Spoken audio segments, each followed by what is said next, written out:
The ocean has always been a keeper of secrets. In 1962, at the height of the Cuban Missile Crisis, a Soviet submarine carrying critical cipher technology vanished without a trace in the Atlantic. 6 decades later, those secrets are about to resurface. The rising sun paints the weathered dock of New Harbor, Maine in amber light. Fishing boats rock gently against their moorings, their hulls creaking with stories of the deep. Among them sits the Atlantic Keeper. Smaller than most, her blue paint peeling, but her deck spotless, a testament to her captain. Sarah Mitchell stands at the helm, her weathered hands gripping the wheel with the confidence that comes from 8 years in naval intelligence and a lifetime at sea. At 42, the lines around her eyes speak of squinting into salt spray and the weight of raising a daughter alone after losing her husband to a classified operation gone wrong. "Mom, I finished the diagnostics on the sonar," calls 13-year-old Emily, emerging from below deck, a tablet in her hands, salt-streaked blonde hair pulled back in a practical ponytail. Sarah nods, knowing they need every advantage for today's gamble. With the bank threatening foreclosure and bill collectors calling daily, they're heading to the dead zone. Waters other fishermen avoid, whispered to swallow boats whole. What she doesn't know is that this fishing trip will pull more than cod from the depths. It will dredge up Cold War ghosts, military secrets, and the truth about her father's disgrace. And when the net catches something that shouldn't exist, a perfectly preserved container with Soviet markings in the mysterious codename Prometheus, the ripples will reach from their small fishing town all the way to the highest levels of national security. Dawn breaks over the rugged coastline of Maine, the first rays of sunlight piercing through a thin blanket of fog hovering above the harbor. New Harbor is a postcard-perfect fishing village. Weathered docks, shingled buildings with peeling paint, lobster traps stacked in neat pyramids. A place that time seems to have forgotten, except for the satellite dishes perched on rooftops and the occasional modern truck parked alongside decades-old pickups. At the far end of the main dock, where the commercial fishing boats cluster like seabirds, the Atlantic Keeper stands out despite her modest size. The 45-foot fishing trawler has seen better days. Her blue hull bears the scars of countless seasons at sea, patches of fresh paint contrasting with weathered sections. But her deck is immaculate, equipment organized with military precision, not a coil of rope out of place. Sarah Mitchell moves it across the deck with practiced efficiency, checking winches and testing the hydraulic systems. Her movements are economical, no energy wasted, her lean frame hardened by years of physical labor. Her auburn hair, streaked with premature gray, is pulled back in a tight bun beneath a faded navy blue cap. At 42, her face carries the lines of someone who has spent a lifetime squinting against salt spray and bright horizons, but her green eyes remain sharp, constantly scanning, assessing. She pauses at the stern to examine the trawl net, running her hands along the thick mesh, checking for weak spots. This is the most crucial piece of equipment today. If it fails, they come back empty-handed, and empty-handed is something they cannot afford to be. "Fuel's topped off," calls a voice from the dock. Sarah looks up to see Rebecca Collins, the 60-year-old mayor of New Harbor, standing on the weathered planks. Despite the early hour, the mayor is immaculately dressed in a wool sweater and slacks, her silver hair perfectly styled. She holds out a thermos. Coffee. The good stuff, not that instant garbage you keep on board. Sarah jumps to the dock with the agility of someone half her age and takes the offered thermos. "Thanks, Rebecca. I appreciate it." "You're going out to the dead zone, aren't you?" Rebecca's voice drops to just above a whisper, concern etched across her face. Sarah doesn't answer immediately, her eyes drifting toward the horizon where the mist meets the ocean. "We need a good haul. The bank's not waiting any longer." Rebecca sighs, placing a hand on Sarah's shoulder. 30 years I've been in this town, seen a lot of boats head out to those waters. Not all of them came back. I know the risks." "Do you? Those waters aren't just dangerous because of the currents, Sarah. There's history there, bad history." Sarah's jaw tightens almost imperceptibly. "I can handle it. Your father thought the same thing." The words hang between them, heavy as an anchor. Sarah's eyes flash with momentary anger, quickly replaced by the practiced neutrality she perfected during her years in naval intelligence. This isn't about my father, isn't it? William Mitchell was one of the best navigators the Navy ever had until he became a traitor. Sarah finishes, her voice cold. I'm well aware of my family history, Rebecca. Rebecca shakes her head slowly. There was always more to that story. Bill wouldn't have. Mom!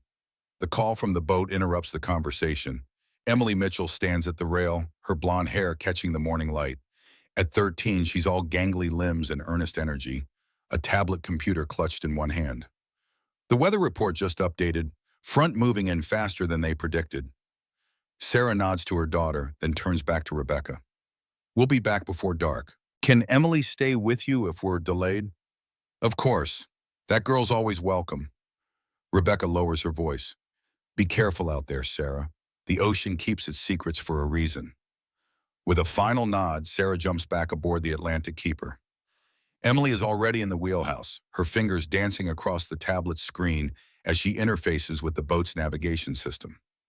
Mom, I've uploaded the latest bathymetric maps. The deep trench in the dead zone shows some interesting topography. If we position right along this ridge, she points to a blue-green line on the digital chart. That's where the cold water upwelling should concentrate the fish. Sarah studies the map, impressed despite herself. Where'd you learn to read currents like that? Emily grins, her expression momentarily childlike despite her technical vocabulary. YouTube tutorials. Plus, I wrote an algorithm that analyzes historical catch data against oceanic conditions.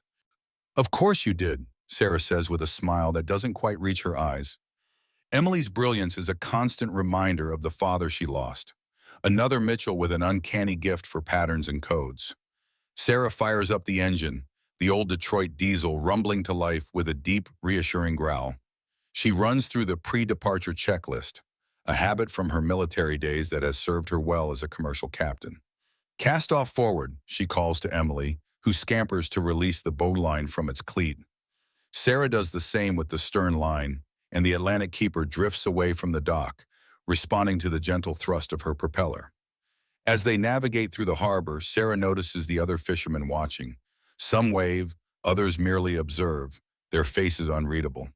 The Mitchell name carries weight in New Harbor. Not all of it good. William Mitchell's disgrace cast a long shadow, one that Sarah has spent a lifetime trying to escape. The Atlantic Keeper clears the breakwater, and Sarah opens the throttle. The bow rises slightly before settling into its groove, cutting through the swells with practiced ease. Behind them, the harbor and its judgment recede into the morning mist. Emily returns to the wheelhouse, settling into the co-pilot's chair with her tablet. Mom, can I ask you something? Sarah tenses almost imperceptibly. Emily's questions often veer into dangerous territory. Her husband's death, her grandfather's disgrace, the years Sarah spent away on government business before Emily was born. What is it, kiddo? Why do they call it the dead zone? Is it because nothing lives there? Sarah relaxes slightly. No, there's plenty of life out there. Fish, whales, everything you'd expect. It's called that because of radio interference. Communications get patchy, electronics sometimes fail. It's something about the underwater topography and magnetic anomalies. Is that why Grandpa's boat disappeared there? And there it is, the question beneath the question. Sarah keeps her eyes fixed on the horizon. Your grandfather's boat didn't disappear.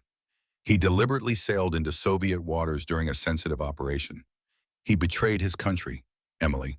That's what happened. That's what they say happened, Emily says quietly. But you've never believed it, have you? Sarah's hands tighten on the wheel. What I believe doesn't matter. The naval inquiry found him guilty of treason. End of story. Emily falls silent, but her fingers continue moving across her tablet, calling up files, cross-referencing data. Sarah pretends not to notice. Her daughter's hunger for the truth is both admirable and dangerous. 3 hours later, the coastline has vanished entirely. The Atlantic Keeper rides alone on the vast expanse of ocean, the morning fog burned away by a sun that offers light but little warmth. The swells have grown larger, lifting and dropping the boat in a rhythm as old as time. Sarah checks their position on the GPS. They're approaching the edge of the dead zone, a stretch of water approximately 60 nautical miles offshore, notorious among local fishermen for its unpredictable conditions and mysterious equipment failures. Starting to get some interference, Emily notes, looking up from her tablet. The screen flickers, digital artifacts momentarily disrupting the display. GPS signal is degrading too. Switch to backup systems, Sarah instructs. Old school navigation from here on out. Emily pulls out a laminated chart and begins plotting their position using the boat's compass and the last reliable GPS reading. It's a skill Sarah insisted she learn, despite the girl's preference for digital tools. Bearing 275, speed 8 knots, Sarah calls out. Mark it. Emily makes the notation, her young face serious with concentration. Mom, according to these calculations, we're entering a region with significant depth changes. The seafloor drops from about 200 meters to over 1,000 in less than a kilometer. That's why the fishing's good here, Sarah explains, throttling back as the depth finder begins to show the dramatic underwater cliff Emily described. Cold water upwelling brings nutrients. Nutrients bring small fish. Small fish bring big fish. And commercial trawlers bring bankruptcy if they tear their nets on underwater formations, Emily adds with a wry smile. That's why we've got you as our navigator, Sarah responds, returning the smile. For a moment, the tension between them dissolves, replaced by the simple camaraderie of two people working together toward a common goal. The moment is broken by a sudden, sharp crackling from the radio, followed by a burst of static loud enough to make them both jump. The depth finder screen goes blank, then returns with nonsensical readings, 99 meters, then 0, then back to 90 and 99. What the hell? Sarah mutters, tapping the display. Electromagnetic anomaly, Emily suggests, her eyes lighting up with scientific curiosity. The same kind that affects the compasses. I've read about this. Some people think it's caused by deposits of magnetite on the seafloor. Others think it's... Later, Professor, Sarah interrupts, her attention on the water ahead. Let's focus on not tearing up my net on whatever's down there. She cuts the engine speed further, allowing the boat to drift forward while she studies the water. Experienced fishermen learn to read the surface. Subtle changes in color, texture, and wave patterns all tell stories about what lies beneath. There, she says after a moment, pointing to a slight discoloration in the water about 50 yards ahead. That's our spot. The upwelling's right there, bringing up the deep nutrients. With practiced precision, Sarah maneuvers the Atlantic keeper into position. Once satisfied, she nods to Emily. Time to earn our keep. Go aft and prepare the net. While Emily heads to the stern, Sarah keeps the boat steady against the current, no easy task with the strengthening wind and growing swells. The sky has darkened noticeably in the past hour, clouds building on the horizon, the approaching front moving faster than predicted. Emily returns, giving a thumbs up. Sarah engages the hydraulic winch and the massive trawl net begins to deploy off the stern. Hundreds of pounds of weighted mesh and steel doors splash into the ocean, quickly disappearing beneath the surface.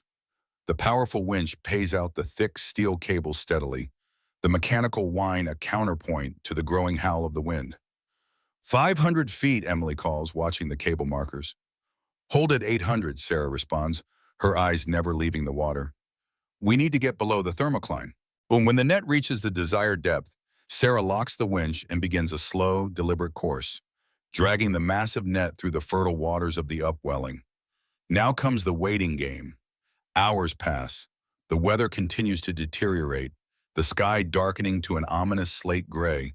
The swells grow larger, slapping against the hull with increasing force.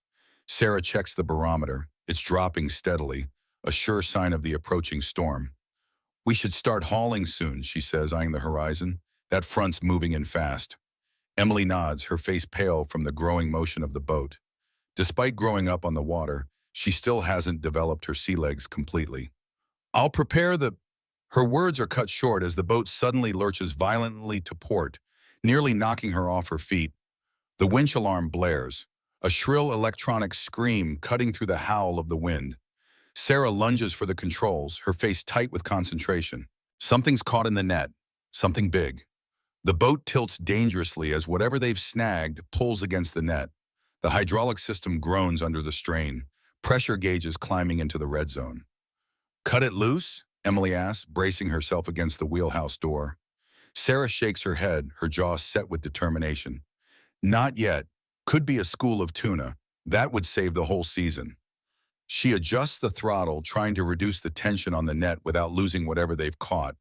The boat responds sluggishly, the powerful pull from below countering her efforts.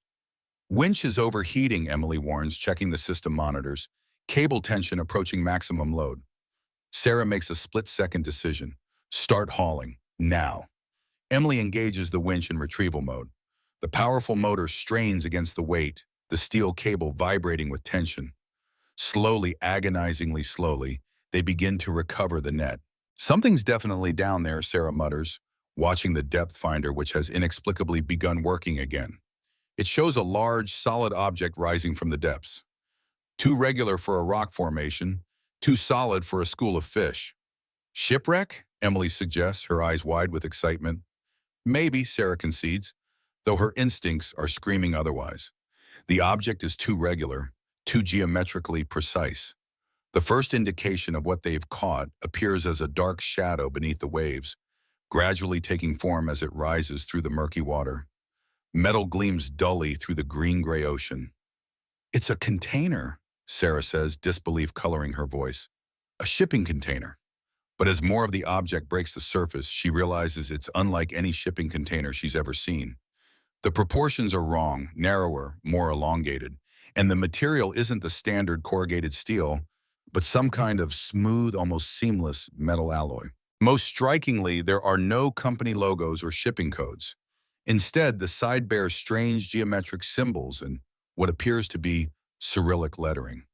Mom, Emily whispers, her voice tight with excitement. That's Russian. Sarah feels a chill that has nothing to do with the wind. The container is rising more fully now, water cascading off its gleaming surface. Despite what must have been decades underwater, there's no growth on it. No barnacles, no algae, nothing to suggest it's been submerged for any length of time. That's impossible, she murmurs. Nothing stays that clean in salt water. The net has caught the container near one end, the massive weight straining the steel mesh to its limits. Several strands have already snapped, and Sarah knows they need to secure it properly or risk losing both the net and their strange find. Get the secondary cables, she orders Emily. We need to rig a proper lift before this thing tears free. Working together in the worsening conditions, they manage to secure additional cables around the container. The storm is upon them now, rain lashing the deck in horizontal sheets, the boat pitching violently in the growing swells. But Sarah's focus is absolute, her movements precise despite the chaos around them. With the container secured as best they can, they begin the laborious process of bringing it aboard. The Atlantic Keeper's boom crane strains under the weight, hydraulic fluid hissing through the system at maximum pressure. Inch by inch, the mysterious object rises from the sea, water streaming from its smooth surface. Almost there, Sarah calls over the howling wind. Steady on the winch. With a final surge of power, the crane deposits the container onto the deck. The boat immediately rides higher in the water, the substantial weight now balanced across her hull rather than dragging from one point. Sarah approaches the container cautiously. Up close, its otherworldly nature is even more apparent. The material has a faint bluish tint under certain angles of light, and the surface is cool to the touch, cooler than it should be given the ambient temperature. The Cyrillic lettering is clear now, and though Sarah's Russian is rusty, she can make out some of the words. Project Prometheus, Project Prometheus. Emily, stay back, she warns, noticing her daughter edging closer with naked curiosity on her face. But Mom, this is incredible. It could be some kind of Soviet Cold War relic, or experimental technology, or exactly why you need to stay back, Sarah interrupts firmly. We have no idea what's inside or if it's dangerous. She examines the container more closely, looking for access points. One end features what appears to be a sophisticated locking mechanism, far more complex than anything you'd find on a standard shipping container. There's no obvious way to open it without specialized tools. We need to get this back to shore, Sarah decides, eyeing the worsening weather. Whatever it is, we can figure it out on dry land. Emily looks like she wants to argue but nods reluctantly. She returns to the wheelhouse to check their position while Sarah secures the container with additional straps, lashing it firmly to the deck. The journey back to New Harbor is brutal. The storm hits with full force, waves crashing over the bow, visibility reduced to mere yards. Sarah's hands remain locked on the wheel, making constant adjustments to keep them on course. Her experience and instincts are all that stand between them and disaster. Emily monitors the radar, which fortunately continues to function despite their proximity to the dead zone. Coastline coming up, bearing 045, she reports, her voice steady despite the fear Sarah knows she must be feeling. Hours later, the familiar silhouette of New Harbor's lighthouse appears through the curtain of rain, a welcome sight that brings a brief smile to Sarah's exhausted face. She guides the Atlantic keeper through the harbor entrance, the protected waters instantly calmer than the raging sea beyond the breakwater. As they approach their usual berth, Sarah notices something unusual. A black SUV parked at the end of the dock, two men in dark raincoats standing beside it, seemingly impervious to the downpour. They watch the Atlantic keeper's approach with an intensity that triggers Sarah's old intelligence training. "Emily," she says quietly, "go below and get my lockbox from under my bunk, the small one." Emily's eyes widen slightly, but she asks no questions, disappearing below deck and returning moments later with a small waterproof case. Sarah takes it, opens it quickly to check the contents. A 9mm Beretta M9, standard Navy issue with 2 full magazines, then snaps it shut again and tucks it under her jacket. "Stay in the wheelhouse until I say otherwise," she instructs Emily, her voice leaving no room for argument. Sarah brings the boat alongside the dock with practiced precision despite the challenging conditions. Before she can secure the mooring lines, one of the men from the SUV strides purposefully down the dock. Average height, athletic build, close-cropped hair. Everything about him screams federal agent. "Captain Mitchell," he calls over the rain. "Special Agent Marcus Weller, FBI. We need to talk about what you've got on your deck." Sarah secures the stern line before responding, buying herself time to assess the situation. "You're a long way from Boston, Agent Weller. What brings the FBI to a fishing village in a storm?" Weller doesn't smile. "Let's just say we monitor certain anomalies. Your find triggered several alerts." "Alerts? I just pulled up a container. Last I checked, that's not a federal crime. That's no ordinary container, Captain. And I think you know it." Weller's eyes drift to the Cyrillic lettering visible from where he stands. "Project Prometheus has been on our radar for a long time." Sarah's mind races. How could the FBI possibly know what they'd found so quickly? "Unless you've been tracking it," she realizes aloud. "You knew it was down there." A flicker of something, surprise perhaps, crosses Weller's face before his professional mask returns. "I'm not at liberty to discuss classified matters on an open dock, but I am authorized to offer you compensation for your find and your discretion. And if I'm not interested in selling, this isn't a negotiation, Captain Mitchell." Weller's voice hardens. "That container and its contents fall under matters of national security. The sooner you cooperate, the sooner you and your daughter can return to your normal lives." The casual mention of Emily sends a chill through Sarah that has nothing to do with her soaked clothing. It's a subtle threat, expertly delivered. Before she can respond, Emily emerges from the wheelhouse despite Sarah's instructions to stay put. "Mom, you need to see this," she says urgently, holding up her tablet. "I ran a pattern recognition algorithm on those symbols, cross-referenced with declassified Cold War archives, and—" "Emily," Sarah cuts her off sharply, "now is not the time." "But Mom, this is important. The container, it's not Russian, at least not entirely. Some of these markings match a classified Navy project from the 1960s. Project Manta Ray. It was a joint operation with—" "That's enough," Weller interrupts, his casual demeanor evaporating instantly. "Young lady, that information is classified. Where did you access it?" Emily blinks, momentarily taken aback by his tone. "Public databases. Declassified files. I just connected the dots." Weller's expression darkens. "I find that hard to believe." "Believe what you want," Sarah interjects, moving protectively toward Emily. "But we're done talking until I see some credentials and get some real answers. This is still my boat, and that's still my find." The standoff is interrupted by the arrival of another vehicle, an unmarked white van that pulls up beside the FBI SUV. The side door slides open and a team of 4 individuals in unmarked tactical gear quickly deploys, carrying what appears to be specialized equipment. "Captain Mitchell," Weller says, his voice now conciliatory, "I understand your concerns, but this is bigger than you know. That container and whatever's inside it need to be secured properly. My team is trained for this. Let us do our job, and I promise you'll be fairly compensated." Those instincts scream danger. Something about this situation feels wrong. The too quick response, Weller's knowledge of Project Prometheus, the tactical team that doesn't move like standard FBI. She's about to refuse when her phone rings, an unexpected intrusion of normalcy into the tense situation. The caller ID shows Thomas Hayes, CEO of Ocean Tech, and her late husband's former colleague. "I need to take this," she tells Weller, stepping back slightly. "Sarah," Thomas's voice comes through clearly despite the storm. "Thank God you answered. Don't let them take the container."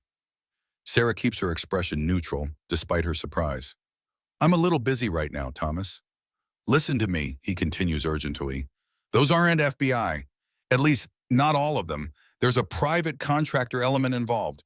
They're working for—" The call cuts off abruptly. Sarah looks at her phone to find no signal. Unusual this close to shore. When she looks up, Weller is watching her intently. "Problem?" "Just checking in with a friend," she replies evenly. "Now, about those credentials." Weller reaches inside his right and produces an FBI identification card. It looks legitimate, but Sarah's years in intelligence taught her that appearances can be deceiving. "I'd like to speak with your superior," she says, playing for time.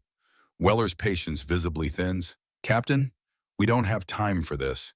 That storm is getting worse, and we need to secure that container before—" A new voice interrupts from the end of the dock. "Before what, Agent Weller?" Sarah turns to see a woman in her mid-50s approaching, her bearing unmistakably military despite her civilian clothes. A navy peacoat and practical boots. Her silver-streaked black hair is cut in a no-nonsense style, and she moves with the confident authority of someone accustomed to command. "Commander Reynolds," Weller acknowledges, his tone carefully neutral. "This is unexpected." "Is it?" The woman, Commander Reynolds, raises an eyebrow. "NAVSEA has jurisdiction over recovered naval technology, Agent Weller. You know that. This isn't confirmed naval tech, Commander. The markings are clearly Soviet."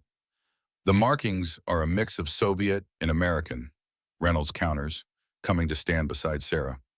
"Project Prometheus was a joint program until 1962. Then things got complicated." She turns to Sarah, extending a hand. "Commander Catherine Reynolds, Naval Sea Systems Command, Special Investigations Unit." Sarah accepts the handshake, noting the firm grip and the evaluating intelligence in the older woman's eyes. "Sarah Mitchell.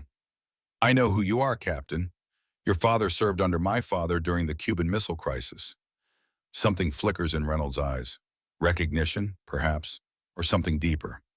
He spoke highly of William Mitchell. The mention of her father catches Sarah off guard. Before she can respond, Weller steps forward.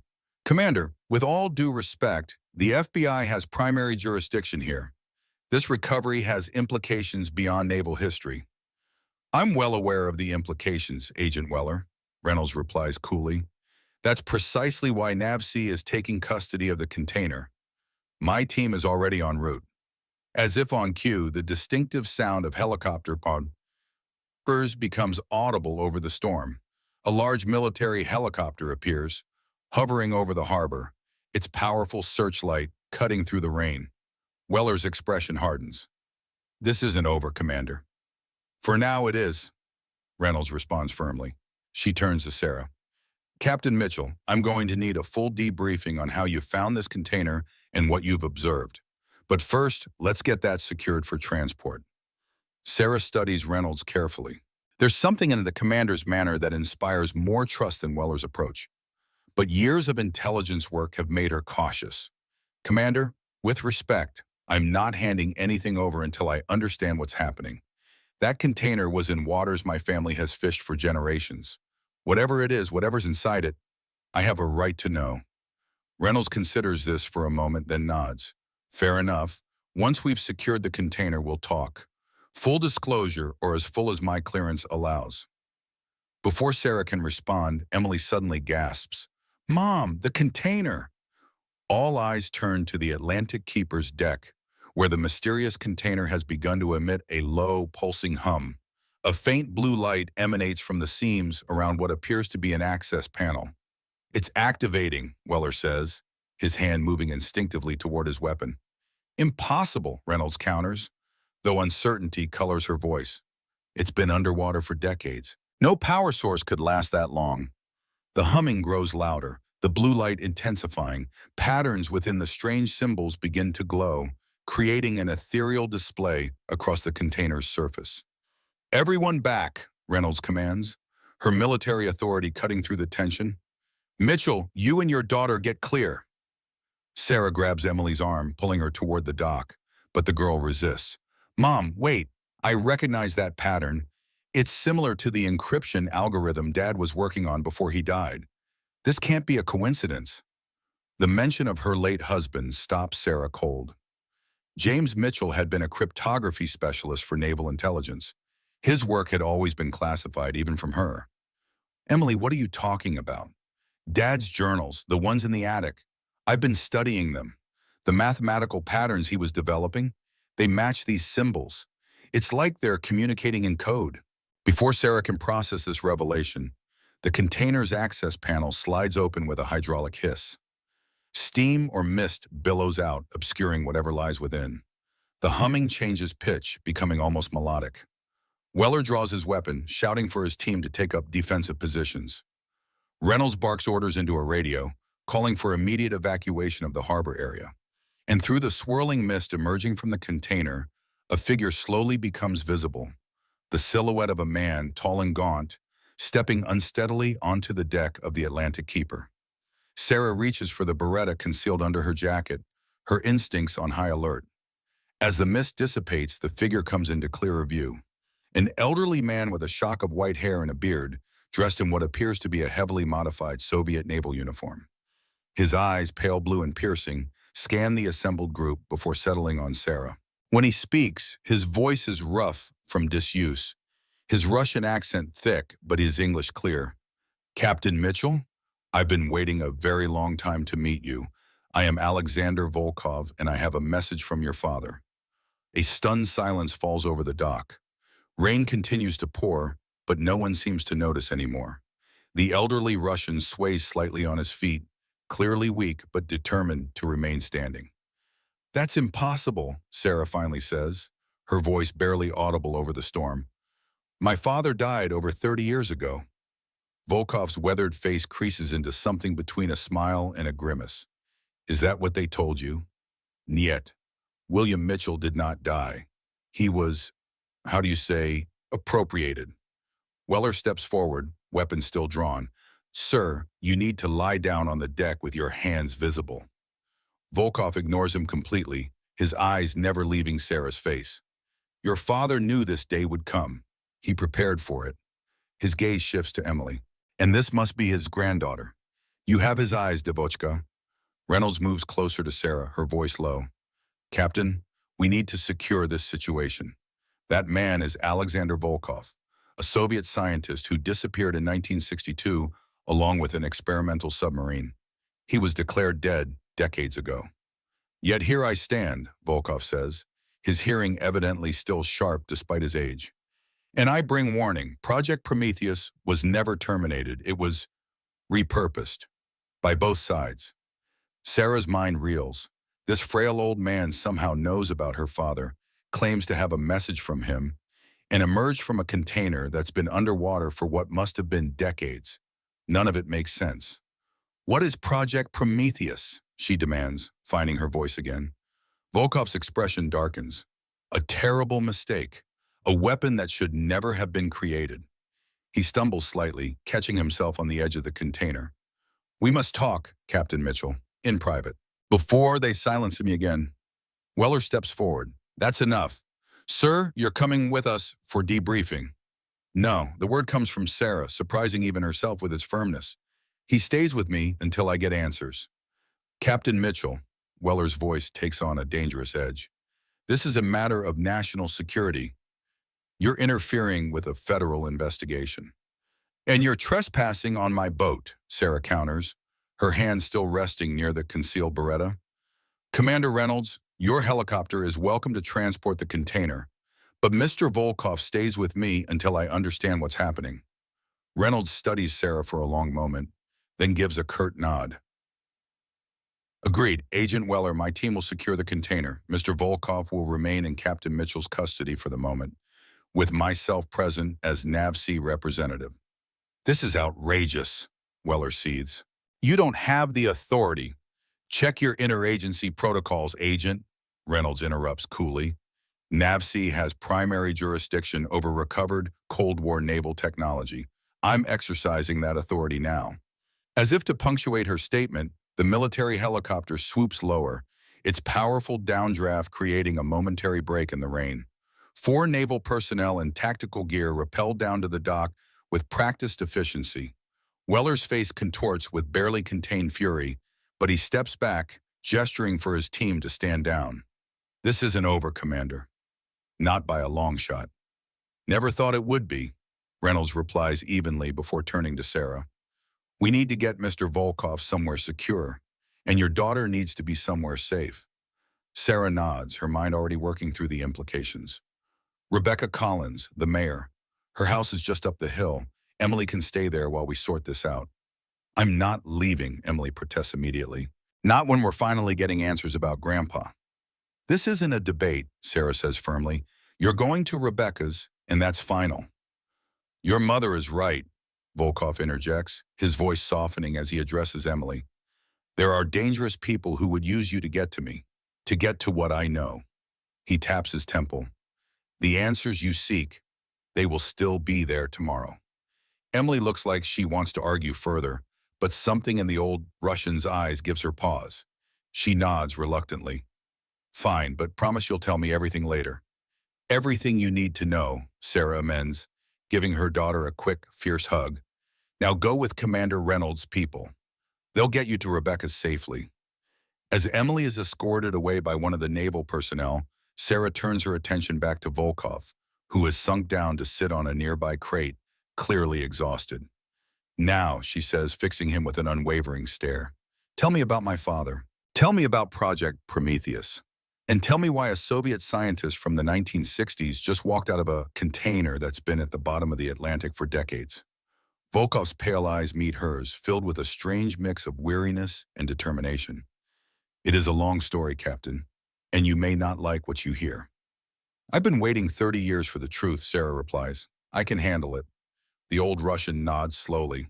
Then let us begin with the Cuban Missile Crisis, with a young American naval officer named William Mitchell, and with a technology that could have changed the course of the Cold War forever. As Volkov begins his tale, the military helicopter lifts off with the mysterious container secured beneath it, disappearing into the storm clouds above.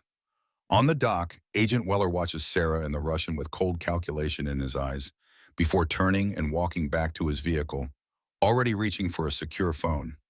The pieces are in motion now. Secrets buried for decades have begun to surface, and the ripples are spreading outward, far beyond the small fishing village of New Harbor. Rebecca Collins' house sits on the highest point in New Harbor, a Victorian-era captain's home with a widow's walk that offers a commanding view of the harbor and the sea beyond. The mayor has lived there for decades, maintaining it meticulously despite the constant assault of salt air and winter storms. Now, the elegant dining room has been transformed into an impromptu command center. Maps are spread across the antique mahogany table, alongside modern tablets and communication equipment brought in by Commander Reynolds' team. The contrast between old and new mirrors the strange temporal collision represented by Alexander Volkov himself. The elderly Russian scientist sits at the head of the table, a woolen blanket draped over his shoulders, a mug of strong tea clutched in his gnarled hands. Despite his apparent frailty, his mind remains razor-sharp, his eyes alert as they move between Sarah and Commander Reynolds. Project Prometheus began in 1959, Volkov explains, his accent thickening as fatigue sets in. Joint Soviet-American Research Initiative. Very secret. Only handful of scientists from each side. A joint program during the height of the Cold War? Sarah's skepticism is evident. That's hard to believe. Not so unusual as you think, Volkov counters. Scientific cooperation continued in shadows, even as politicians rattled nuclear sabers. Prometheus was special case, technology too dangerous for either side to develop alone. What kind of technology? Reynolds asks, her military training evident in her precise questioning. Volkov takes a sip of tea before answering. Remote control of submersibles, not just radio guidance, total neural interface. Operator could control submarine from thousands of kilometers away through special frequency that penetrates ocean depths. Sarah exchanges a glance with Reynolds. The implications are immediately clear to both of them.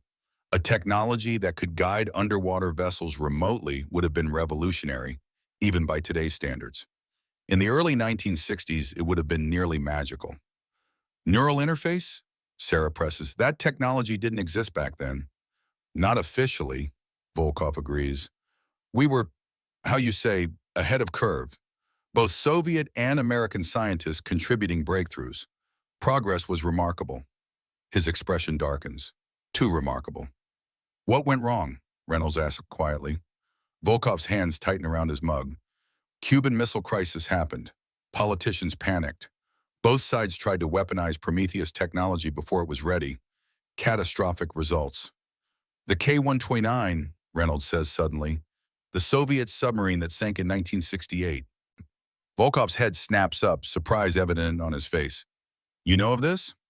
Project Azorian, Reynolds confirms, the CIA's attempt to recover the K-129 using the Glomar Explorer in the 1970s. It's been declassified.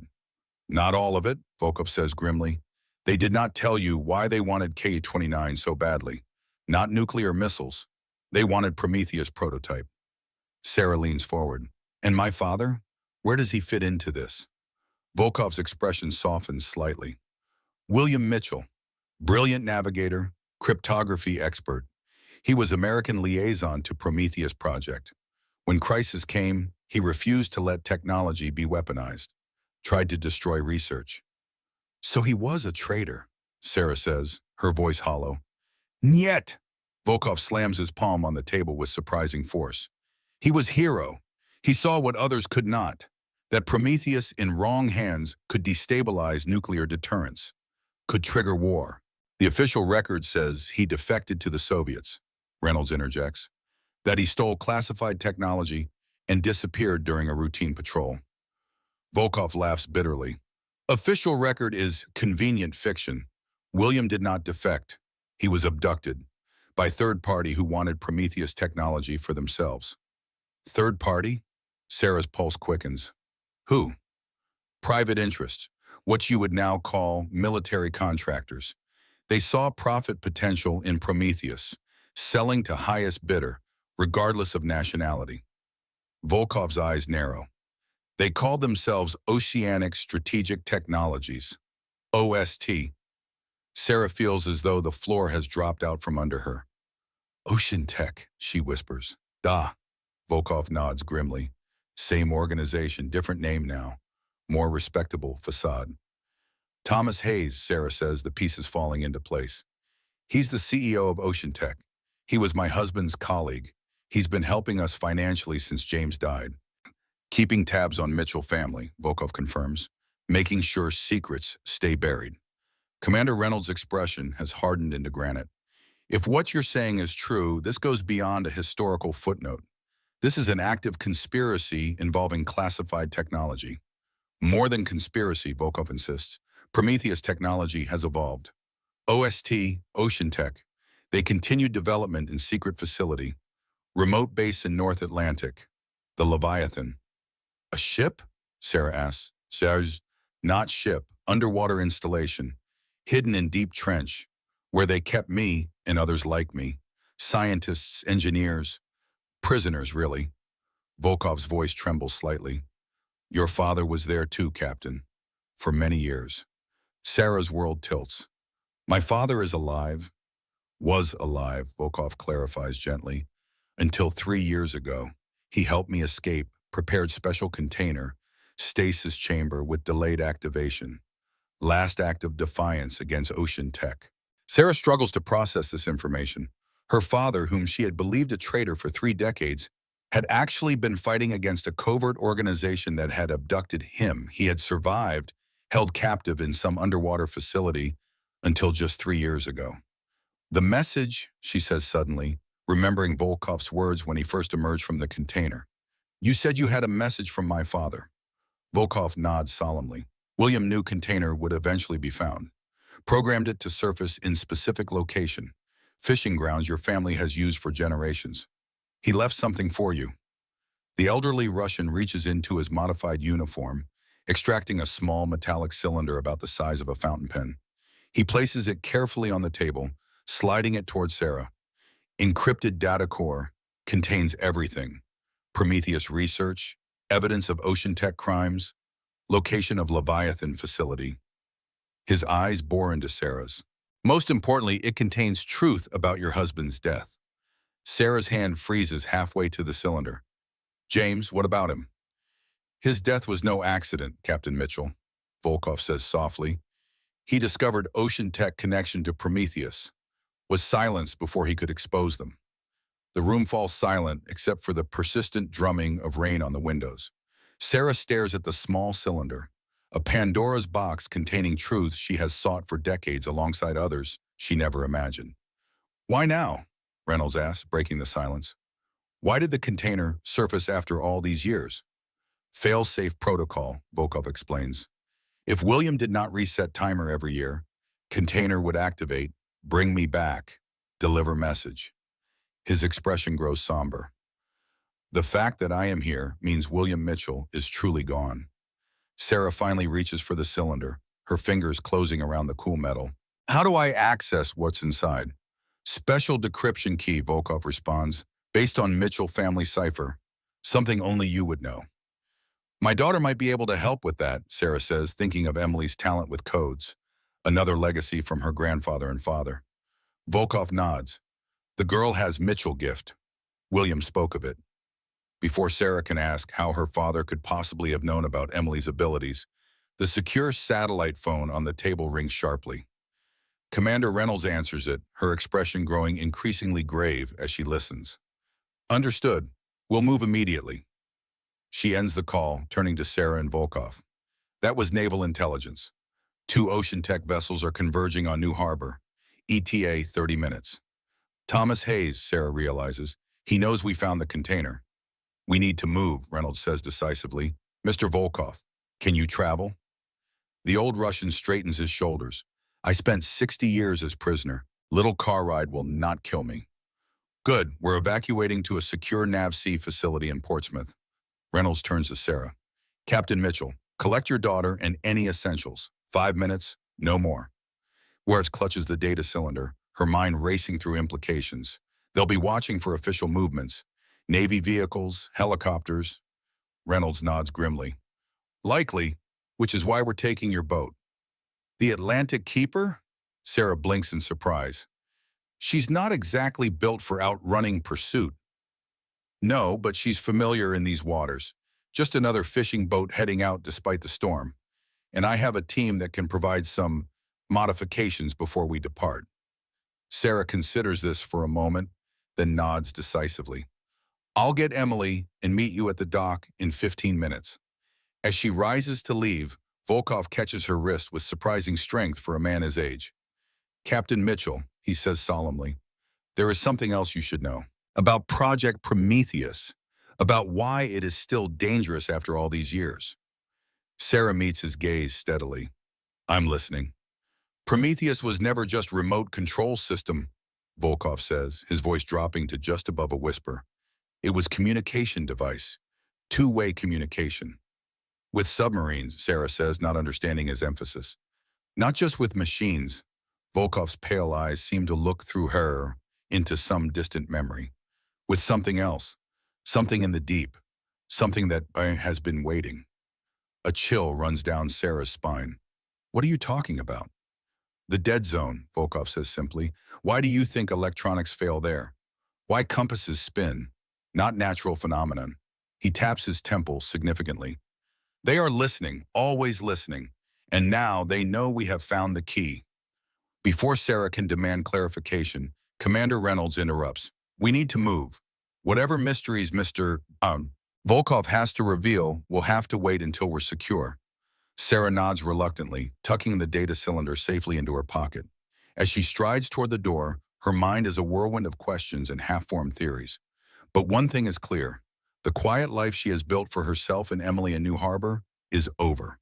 The past has resurfaced, quite literally, and with it comes dangers she is only beginning to comprehend. Outside, the storm continues unabated, as if nature itself is responding to the upheaval of long-buried secrets. And somewhere out on the dark Atlantic, forces are converging on the small fishing village. Forces that have been waiting decades for this moment. The game has begun again, and this time Sarah Mitchell is a player, whether she wants to be or not. The storm has intensified, transforming New Harbor's normally placid waters into a churning cauldron. Wind-driven rain lashes the docks, visibility reduced to mere yards. Lightning splits the sky at irregular intervals, the thunder following almost immediately. The storm directly overhead now. Perfect conditions for an escape. Sarah Mitchell moves through the shadows along the waterfront, her steps purposeful but unhurried. Years of intelligence training have taught her that hurried movement draws attention. She wears a standard-issue yellow fisherman's slicker, identical to dozens of others in the harbor. Anonymous, unremarkable. Rebecca Collins's home sits on the hill above the harbor, its windows warm with lamplight. Emily is there, gathering essential belongings under the watchful eye of one of Commander Reynolds' naval personnel. Sarah had wanted to go herself, but Reynolds was adamant. They needed to prepare the Atlantic Keeper immediately, and Sarah's knowledge of her vessel was indispensable. The boat looks different already. Reynolds' team has worked with remarkable efficiency, disguising the vessel's profile with additional equipment that serves dual purposes, both functional and deceptive. Radar reflectors have been strategically placed to alter the boat's signature. The hull identification numbers have been temporarily obscured with a specially designed marine film that matches the original paint perfectly. Impressive work, Sarah comments as she steps aboard, addressing a wiry, dark-haired man in his 40s who seems to be directing the modifications. Chief Petty Officer Gabriel Reyes, he introduces himself with a quick nod. NAVC Special Projects. Commander Reynolds said you'd appreciate the subtlety. I do. Sarah runs her hand along a newly installed communications array disguised as a commercial fishing sonar. How long before we're operational? 10 minutes, Reyes responds, checking his watch. Just finishing the engine modifications. She'll still sound like a fishing trawler, but you'll have an extra 100 horsepower when you need it. Sarah nods appreciatively. And Volkov? Below deck with the commander. They're reviewing navigation charts for the route to Portsmouth. Reyes lowers his voice. Ma'am, if you don't mind me asking, is it true about him being from the 1960s? Sarah studies the naval officer's face, finding only professional curiosity. Apparently, though I'm still processing that myself. Reyes shakes his head in quiet amazement. Must have been one hell of a stasis system in that container. Speaking of which, where is it now? Secure aboard the USS Kearsarge, ma'am. Carrier battle group about 80 miles offshore. They're analyzing it as we speak. Sarah feels a momentary relief. At least that piece of the puzzle is safely out of enemy hands. She turns her attention to the final preparations, checking the fuel levels and the hydraulic systems. Her boat, but subtly transformed, like her life in the space of a few hours.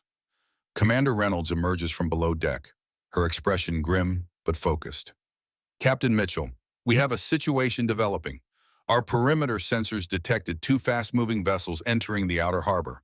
They're running dark, no navigation lights. Ocean tech?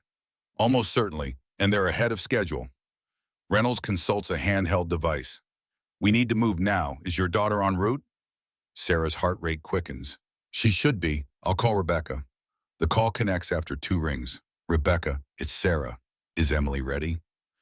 She's just gathering the last of her things, Rebecca responds, her voice tight with tension. Sarah, there are vehicles on the street, black SUVs.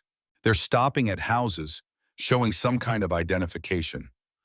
Don't answer the door, Sarah instructs firmly. Tell Emily to move now, out the back, through the garden path to the secondary dock. Chief Reyes will meet her there. She looks at Reyes, who nods and immediately heads off the boat. Be careful, Sarah, Rebecca says.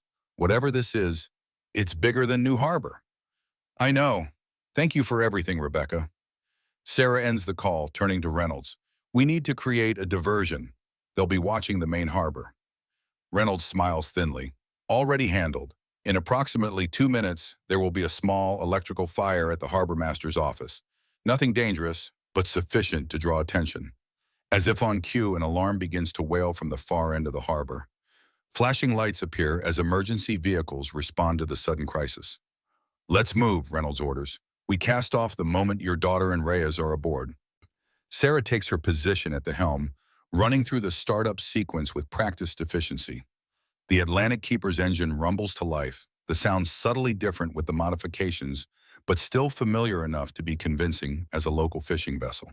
5 tense minutes pass. Sarah's eyes remain fixed on the small secondary dock where Emily should appear. The harbor is in controlled chaos now, the fire drawing most attention away from the water. Movement on the south perimeter, one of Reynolds' team reports quietly. 4 individuals, tactical gear, moving toward the primary dock. Time's up, Reynolds says grimly. We need to... There, Sarah interrupts, spotting 2 figures hurrying along the narrow wooden walkway of the secondary dock. Emily's blonde hair is hidden under a dark watch cap, but her movements are unmistakable to a mother's eye. Reyes follows close behind, constantly scanning for threats. Moments later, they're aboard. Emily rushes straight to Sarah, embracing her fiercely. They came to Rebecca's, she says breathlessly. Men in suits. They were asking questions about us, about the container. We're leaving, Sarah assures her, returning the embrace briefly before turning her attention back to navigating. Everyone's secure for departure. Reynolds gives a short nod to her team, who take up positions around the vessel, their weapons concealed but ready. To casual observation, they appear to be ordinary fishermen preparing for a night run. Sarah guides the Atlantic Keeper away from the dock with practiced precision, keeping the vessel's speed deliberately unhurried. Too slow would attract attention. Too fast would suggest flight. They need to blend with the handful of other boats moving in the harbor, despite the storm. 2 vessels approaching from the eastern channel, Reynolds reports, studying a specialized radar display. Fast movers, heading directly for the main dock. Probably Ocean Tech's primary response team, Sarah says, keeping her voice steady for Emily's benefit. They're looking for us at our regular berth. And when they don't find us, Emily asks, her intelligence quickly grasping the situation. They'll start a wider search pattern, Reynolds answers matter-of-factly, which is why we need to be outside the harbor before they realize we've slipped past them. Sarah guides the Atlantic Keeper through the maze of moored vessels, taking a circuitous route that might appear random to observers, but actually brings them steadily closer to the harbor entrance. The storm works in their favor, limiting visibility and creating a natural cover for their movements. As they approach the harbor mouth, Sarah spots the silhouettes of 2 sleek vessels entering from the opposite direction. Low to the water, military-grade interceptors painted matte black to minimize visibility. Even through the driving rain, she can make out armed figures on the decks. They're not even pretending to be civilian, she mutters. Ocean Tech has significant government contracts, Reynolds explains quietly. They operate with considerable latitude in certain situations. Like pursuing Soviet scientists who've been missing for 60 years? Sarah counters, a hint of sarcasm coloring her voice. Especially then. Reynolds' expression is grim. Captain, we need to make our move, now or never. Sarah nods, calculating trajectories and timing. The pursuing vessels are focused on the main harbor, creating a narrow window of opportunity. She eases the throttle forward, increasing power while maintaining a low engine profile. Hold tight, she warns as they approach the harbor entrance.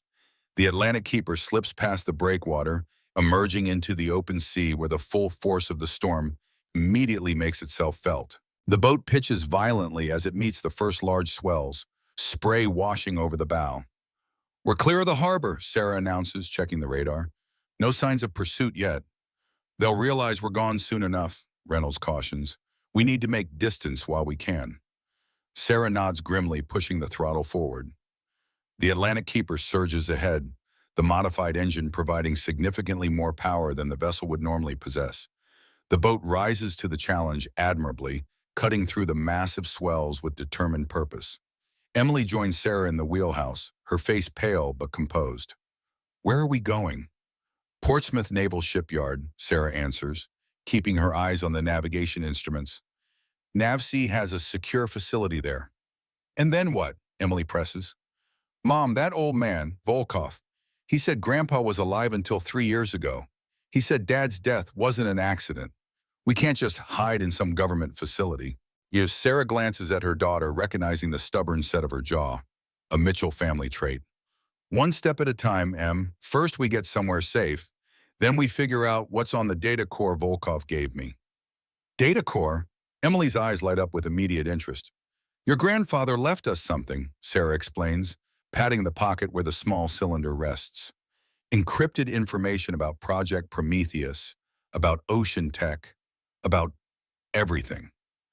"I can help decrypt it," Emily offers immediately. "If it's based on Grandpa's work, I might recognize patterns from Dad's journals." Sarah hesitates, torn between protecting her daughter from dangerous knowledge and acknowledging her unique skills. Before she can respond, Reynolds enters the wheelhouse. "Radar contact," she announces tersely. "Two fast-moving vessels departing New Harbor, heading our way. They've figured out we're gone." Sarah checks the display, calculating speeds and trajectories. "They're faster than us, even with the modifications. They'll overtake us before we reach Portsmouth." Reynolds nods grimly. "We need to change course. Head northeast toward the fishing grounds near George Bank. There's a Navy P-8 Poseidon surveillance aircraft in the area. If we can get within its operational radius, we'll have air support." "That's taking us directly into the storm front," Sarah cautions, studying the weather radar. "Exactly," Reynolds confirms. "Those interceptors are designed for speed, not heavy weather handling. Your boat has the advantage in rough seas." Sarah considers this for a moment, then nods decisively. "George Bank it is." She adjusts their course, the Atlantic Keeper responding sluggishly as it turns to face the approaching weather system. Emily studies the radar intently. "They're gaining on us, fast." "They don't know these waters like we do," Sarah says with quiet confidence. "And they don't have a Mitchell at the helm." The pursuing vessels are visible now when lightning illuminates the sea behind them. Sleek, predatory shapes slicing through the water with single-minded purpose. The gap is closing steadily, despite the Atlantic Keeper's enhanced speed. 30 minutes to intercept at current speeds, Reynolds calculates. We need more time to reach the P-8's operational area. Sarah's mind races, considering and discarding options. Then her eyes fix on a particular area of the navigation chart, a region marked with warnings. "The dead zone," she says suddenly. "We can cut through it, shave nearly 40 minutes off our route to the P-8's patrol area." Reynolds looks skeptical. "The electronic interference could affect our communications, our navigation systems." "It will affect theirs too," Sarah counters. "And I know those waters. I can navigate them by dead reckoning if necessary." From the doorway, Volkov's voice suddenly joins the conversation. "She is right. Dead zone will slow pursuers more than us." The elderly Russian looks frailer than ever, leaning heavily on the door frame, but his eyes remain sharp. "Besides, they will hesitate to follow." "Why?" Emily asks. Volkov's expression turns enigmatic. "Because they know what is there, what causes the interference." Sarah and Reynolds exchange glances, a silent communication passing between them. Finally, Reynolds nods. "Do it, Captain. Take us through the dead zone." Sarah adjusts their course again, the Atlantic Keeper turning toward the region of ocean that most captains actively avoid. As they approach the unmarked boundary, the electronic equipment begins to exhibit subtle anomalies, fluctuating readings, momentary static on communications channels. "Entering the dead zone," Sarah announces, switching to backup navigation systems. "Everyone prepare for electronic interference." Almost on cue, the radar display flickers, the images distorting before stabilizing at a much reduced range. The GPS system registers an error, unable to maintain satellite lock. Even the conventional compass begins to behave erratically, the needle swinging unpredictably. "Just like old times," Sarah mutters, falling back on traditional navigation techniques. She checks their heading against the stars briefly visible between storm clouds, confirms their speed, and begins mentally plotting their course. Behind them, the pursuing vessels hesitate at the boundary of the dead zone, clearly detecting the electronic anomalies. One veers off, circling around the perimeter. The other, after a brief pause, continues the pursuit, though at a noticeably reduced speed. One still following in Reynolds reports, using a pair of night vision binoculars. The other is attempting to flank us. They'll add at least an hour to their journey if they go around, Sarah notes with grim satisfaction. And our friend back there won't be able to maintain top speed in these conditions with compromised electronics. The Atlantic Keeper plunges deeper into the dead zone, the electronic interference growing more pronounced. Most of their equipment is now unreliable or completely non-functional. Sarah navigates by feel and experience, reading the waves, the wind, the faint stars when visible. Emily watches her mother with newfound respect. How do you know where we're going without instruments? Your grandfather taught me, Sarah replies, her voice softening at the memory. Before, everything happened. He could navigate by the stars, by the feel of the current, by the direction of the swells. Said it was a skill no electronic system could replace. He was right, Volkov comments from where he has settled into a seat beside Emily. William Mitchell was finest navigator I ever knew, is why they wanted him for Project Prometheus. Sarah's curiosity finally overcomes her caution. What exactly was Project Prometheus, Mr. Volkov? What were you and my father working on that was worth 60 years of secrecy? The Russian's weathered face grows solemn. As I told you, remote control of submarines. But more than that was communication system. Way to send signals through water that no one could detect, could not be jammed or intercepted. Underwater communications breakthrough, Reynolds interjects. That would have been strategically invaluable during the Cold War. Still would be today. Da, Volkov agrees. But breakthrough came with complication. Signals we sent, they received response. Response? Sarah frowns. From whom? Volkov gestures vaguely toward the depths beneath them. From something in deep ocean. Something that understood our signals, could replicate them, could modify them. A chill runs down Sarah's spine that has nothing to do with the storm raging around them. You're saying you made contact with what? Some kind of underwater civilization? Not civilization as we understand it, Volkov clarifies. More like consciousness. Vast network of awareness spread throughout deep ocean trenches. We called it abyssal intelligence. Emily leans forward, fascination overriding fear. Like a hive mind? A collective intelligence? Precisely, Devochka. Volkov nods approvingly. Very much like neural network. Nodes connected across great distances, communicating through methods we still do not fully understand. And this abyssal intelligence, Sarah says carefully, it's here? In the dead zone? One of its primary nodes, yes. Volkov's expression turns grave. Is why electronics fail here. AI generates natural electromagnetic field that disrupts our technology. Reynolds interjects, her voice skeptical. Mr. Volkov, I've seen a lot of classified material in my career, but nothing about contact with an underwater intelligence. Something that significant couldn't be completely hidden. Not hidden, Volkov corrects. Compartmentalized. Only highest levels knew full truth.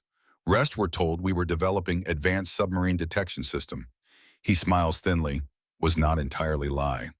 Before anyone can respond, a massive wave strikes the Atlantic Keeper broadside, sending the vessel rolling violently to starboard. Sarah grips the wheel tightly, fighting to maintain control as loose items crash to the floor around them. We're hitting the edge of the storm front, she announces, raising her voice above the howling wind. Everyone secure yourselves. Reynolds helps Volkov to a seat with proper restraints, while Emily straps herself into the co-pilot's chair. The boat pitches and yaws as it battles the increasingly chaotic sea conditions. Through a brief gap in the clouds, Sarah catches sight of the remaining pursuit vessel. Still following, still determined, but clearly struggling in the heavy seas. Its sleek design, optimized for speed in calm waters, works against it now. They're falling behind, she reports with grim satisfaction. A sudden sharp crackling erupts from the radio, unexpected in the electromagnetic interference of the dead zone. All eyes turn to the communications console, where the display flickers erratically. That's impossible, Reynolds says, moving closer to examine the equipment. Nothing should be able to broadcast clearly in these conditions. The crackling resolves into a voice, distorted, metallic, barely recognizable as human. Atlantic Keeper, this is Thomas Hayes. Sarah, I know you can hear me. Sarah freezes, her hands tightening on the wheel. The voice of her late husband's colleague, the man who has been supporting her family financially for years, now revealed as part of the conspiracy that may have killed both her father and her husband. Don't respond, Reynolds warns immediately. They could be triangulating our position. They already know our position, Volkov counters. Signal is coming through dead zone interference. Only Prometheus technology could do this. The radio crackles again.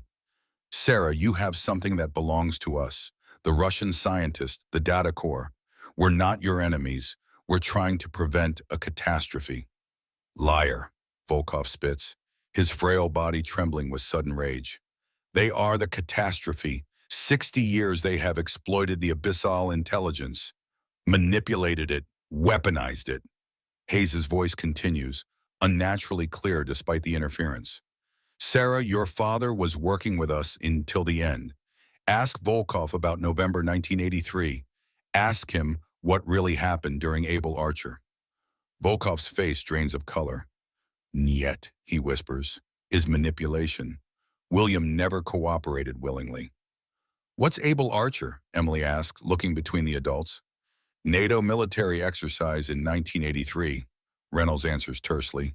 The Soviets misinterpreted it as preparation for a first strike, came closer to nuclear war than any time since the Cuban Missile Crisis. And your grandfather prevented it? Hayes's voice interjects, having apparently heard Reynolds' explanation.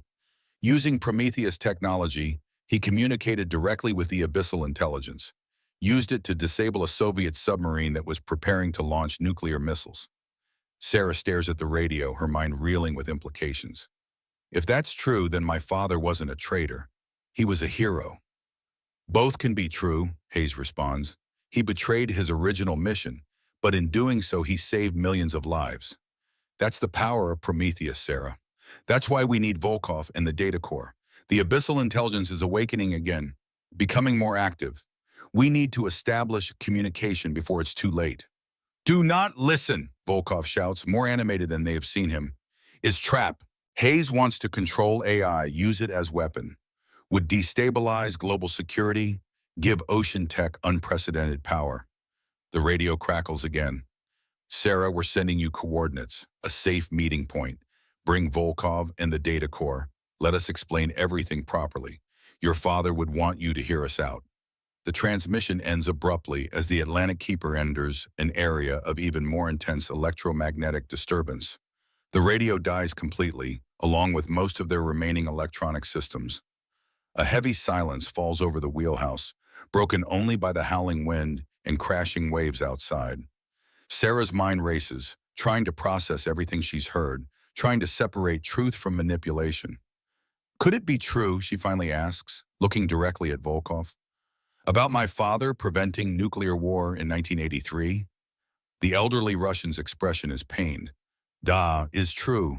William did use Prometheus to communicate with AI, did prevent Soviet submarine from launching missiles. He pauses, his pale eyes holding Sarah's, but he did not do it for ocean tech, did it despite them. They wanted limited exchange, controllable nuclear incident that would justify military expansion, increase defense spending. Jesus, Reynolds breathes. That's insane. Was Cold War, Volkov says simply. Insanity was normal. Emily, who has been uncharacteristically quiet, suddenly points through the wheelhouse window. Mom, look. They all turn to follow her gesture. Through the driving rain and spray, they can make out a strange phenomenon in the water ahead. A circular patch of unusual calm amid the storm-tossed seas, as if something beneath the surface is affecting the water itself. What is that? Sarah asks, instinctively reducing speed. Volkov moves to the window, his expression a mixture of awe and fear. It knows we are here. The abyssal intelligence. It is responding to our presence. Responding how? Reynolds demands. Is it dangerous? Not inherently, Volkov answers carefully, but is curious, powerful, and has been manipulated before. may associate Prometheus technology with those who tried to control it. The calm patch of water is directly ahead now, expanding as they approach. The contrast between it and the surrounding storm-tossed seas is striking, almost as if they're looking at two different oceans. Should we avoid it? Sarah asks, her hands poised to adjust their course. Volkov hesitates. May not be possible. AI can extend influence if it wishes. He studies the phenomenon with scientific curiosity. Is remarkable. Have never seen it manifest so visibly before. I'm picking up something on sonar, Emily reports, studying the one instrument that seems to be functioning normally. I don't know what it is. The reading keeps changing, like it's learning the technology, adapting to it. That is precisely what it is doing, Volkov confirms. AI learns, adapts, absorbs, is why it was so valuable and so dangerous. Sarah makes a decision. We keep our course. Whatever this is, whatever's happening, running from it won't help. She glances at Reynolds. How long until we're in range of your P-8 aircraft? 15 minutes, assuming we maintain current speed, Reynolds answers, checking her watch. But I don't know if standard communications will work through whatever this is. We'll cross that bridge when we come to it, Sarah says firmly. For now, we stay the course. The Atlantic Keeper enters the edge of the calm zone. The effect is immediate and disorienting. The violent pitching and rolling suddenly ceases, leaving them in what feels like an indoor pool rather than the open Atlantic during a major storm. Rain continues to fall, but it seems to hit the water differently, without the chaotic patterns caused by wind and waves. Incredible, Emily whispers, peering out at the unnatural phenomenon. A new sound becomes audible, a low rhythmic pulsing that seems to come from everywhere and nowhere at once. It resonates through the hull, vibrating up through the deck plates and into their bodies. It's singing, Volkov says softly, the abyssal intelligence. It communicates through vibration patterns, sound waves carried through water. Singing to what? Reynolds asks, her military training evident in her tense posture. To us, Volkov replies simply, or more precisely, to the Prometheus technology it senses nearby. All eyes turn to the pocket where Sarah keeps the data cylinder from her father. The cylinder contains Prometheus technology? She asks. Duh. Is encrypted data, but also communication module, miniaturized version of original system. Sarah feels the weight of the small device in her pocket with new awareness. And it's active, communicating with this intelligence? Passively, yes, Volkov confirms. Full communication requires activation sequence, is why encryption is so important, prevents unauthorized use. The pulsing sound changes pitch, becoming more complex, almost musical in its patterns. Emily cocks her head, listening intently. It's not random, she says after a moment. There's a pattern, a sequence that repeats, but with variations, like it's trying different approaches to the same problem. Precisely, Volkov nods approvingly. AI is attempting to establish communication protocol. Is remarkable how quickly it adapts. Reynolds looks deeply uncomfortable. If this intelligence is as powerful as you suggest, Mr. Volkov, should we be concerned that it's taking an interest in us? Is not hostile, Volkov assures her. Curious, yes. Powerful, certainly, but not malevolent. Danger has always come from human attempts to control it, weaponize it. Like ocean tech is trying to do, Sarah concludes. They believe they can harness AI for military applications, commercial advantage, but is like trying to harness hurricane, might seem controlled for a moment, then he makes an explosive gesture with his hands. The pulsing grows stronger, the pattern more insistent. Equipment throughout the boat begins to respond, lights flickering in rhythm, gauges oscillating, even the engine's RPMs fluctuating slightly in sync with the underwater pulses. It's interfacing with our systems, Reynolds observes with professional concern. Taking control? Not control, Volkov corrects. Communication, testing boundaries, establishing parameters. Sarah watches as the depth finder display begins showing impossible readings, depths that change rapidly, patterns that form and dissolve, sequences of numbers that can't possibly represent the actual seafloor. It's trying to talk to us, Emily realizes, fascination overriding fear. using our own technology as a medium. The display suddenly stabilizes, showing a repeating sequence of numbers. Coordinates, Sarah recognizes immediately. It's giving us coordinates. Reynolds pulls out a paper chart, plotting the numbers manually. That's about 40 miles northeast of our position, in the deepest part of the Georges Bank Basin. The Leviathan, Volkov says quietly, Ocean Tech's underwater facility, where they've been conducting Prometheus research for decades. It's leading us there? Sarah asked, confused. Why would it direct us toward the people who've been trying to exploit it? Volkov's expression grows troubled. Perhaps as warning, or perhaps AI has evolved in ways we cannot predict. 60 years is long time, even for slow-thinking entity like abyssal intelligence. Before anyone can respond, the boat's radio crackles to life again. But this time, instead of Hayes' voice, they hear a strange, modulated tone that rises and falls in complex patterns. It's taken control of our communication system, Reynolds says tensely. Not control, Emily counters, listening intently. It's using it. Listen, there's a pattern. She grabs a pencil and paper, quickly noting down what appears to be a series of long and short tones. This is Morse code, old-fashioned Morse code. What's it saying? Sarah asks, amazed. Emily translates quickly, her expression growing increasingly puzzled. Mitchell, Prometheus, danger, Leviathan, awakening. She looks up. It knows us. It knows our names. Knows your father, Volkov corrects. William communicated extensively with AI during Prometheus project. It remembers. The implications send a chill down Sarah's spine. An intelligence dwelling in the deep ocean, remembering interactions from 60 years ago, now reaching out through their boat's systems. Follow, Emily continues translating as the Morse code transmission continues. Truth, waiting, 60 years. A violent jolt suddenly rocks the Atlantic keeper, knocking them all off balance.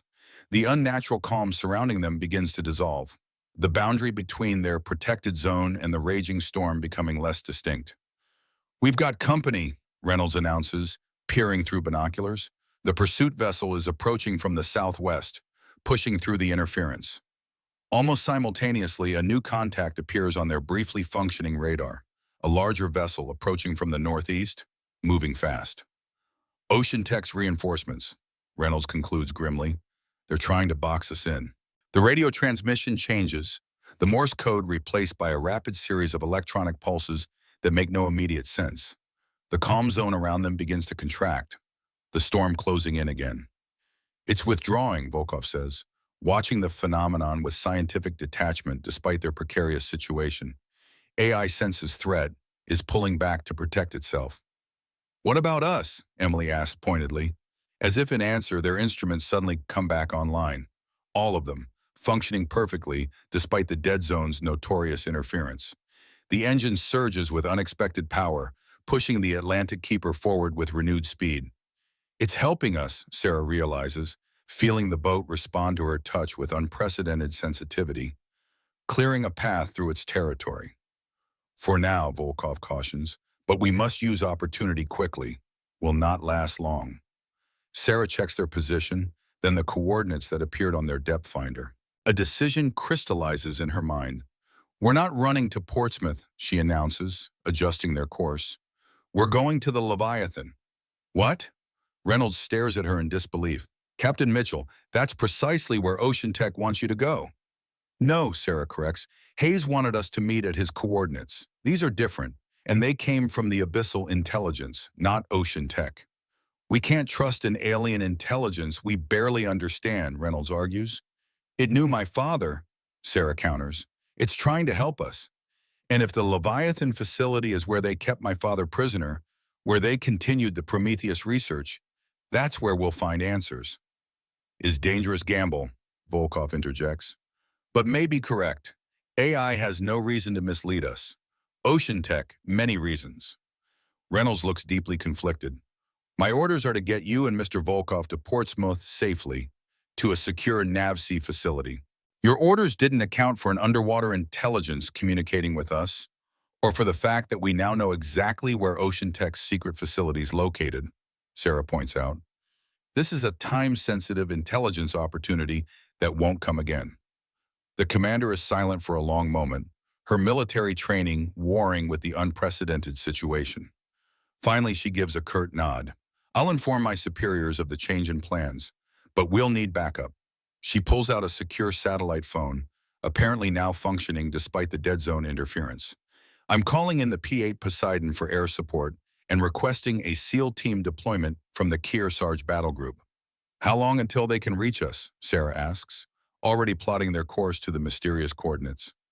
The P-8 can be overhead in 10 minutes. The SEALs?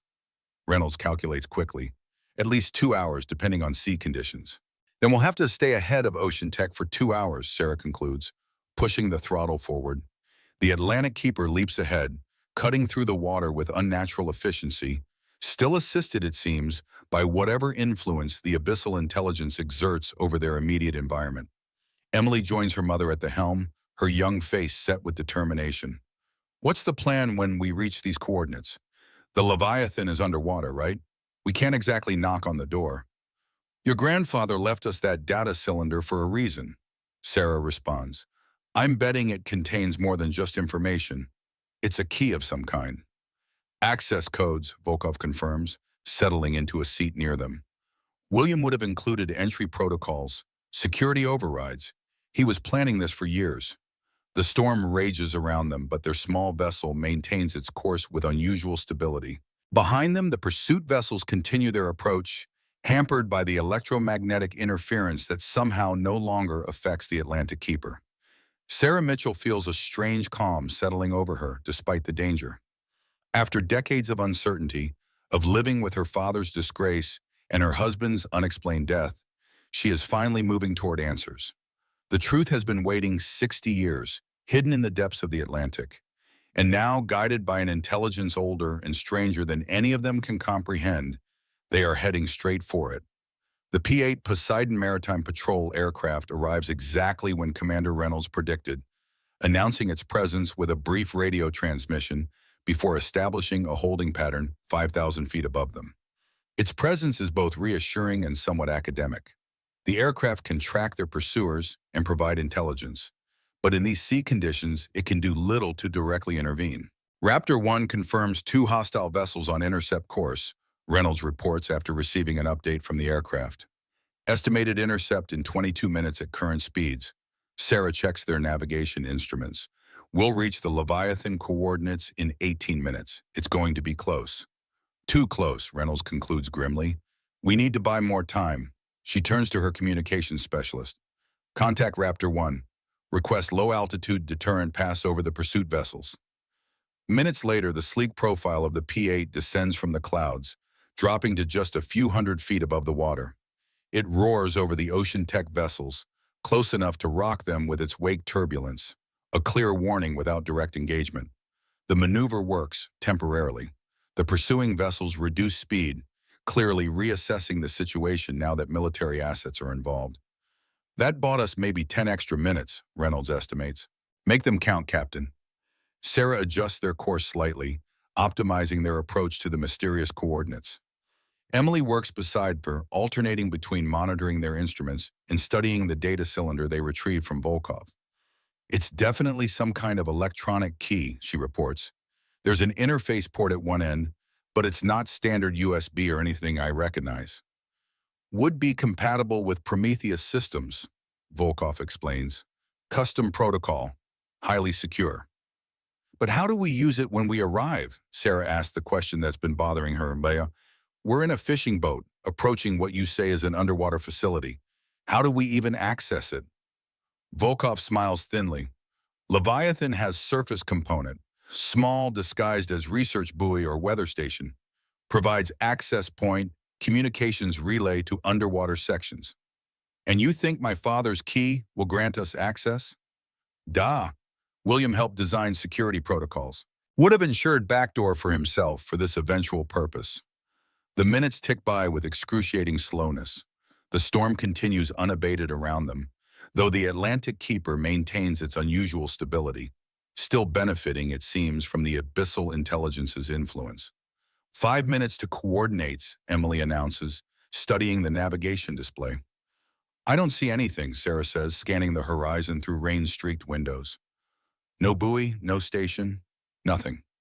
Maybe submersible, Volkov suggests. Surface only when accessed correctly. Reynolds returns from checking in with her team stationed around the boat. Our friends are picking up speed again. The P-8 can't risk another low pass in these deteriorating conditions. Sarah nods grimly. Then we need to find this access point quickly. She turns to Volkov. How do we signal it? How does it know we're here?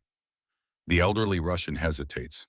Prometheus technology and data cylinder should trigger automatic response, if facility is still operational.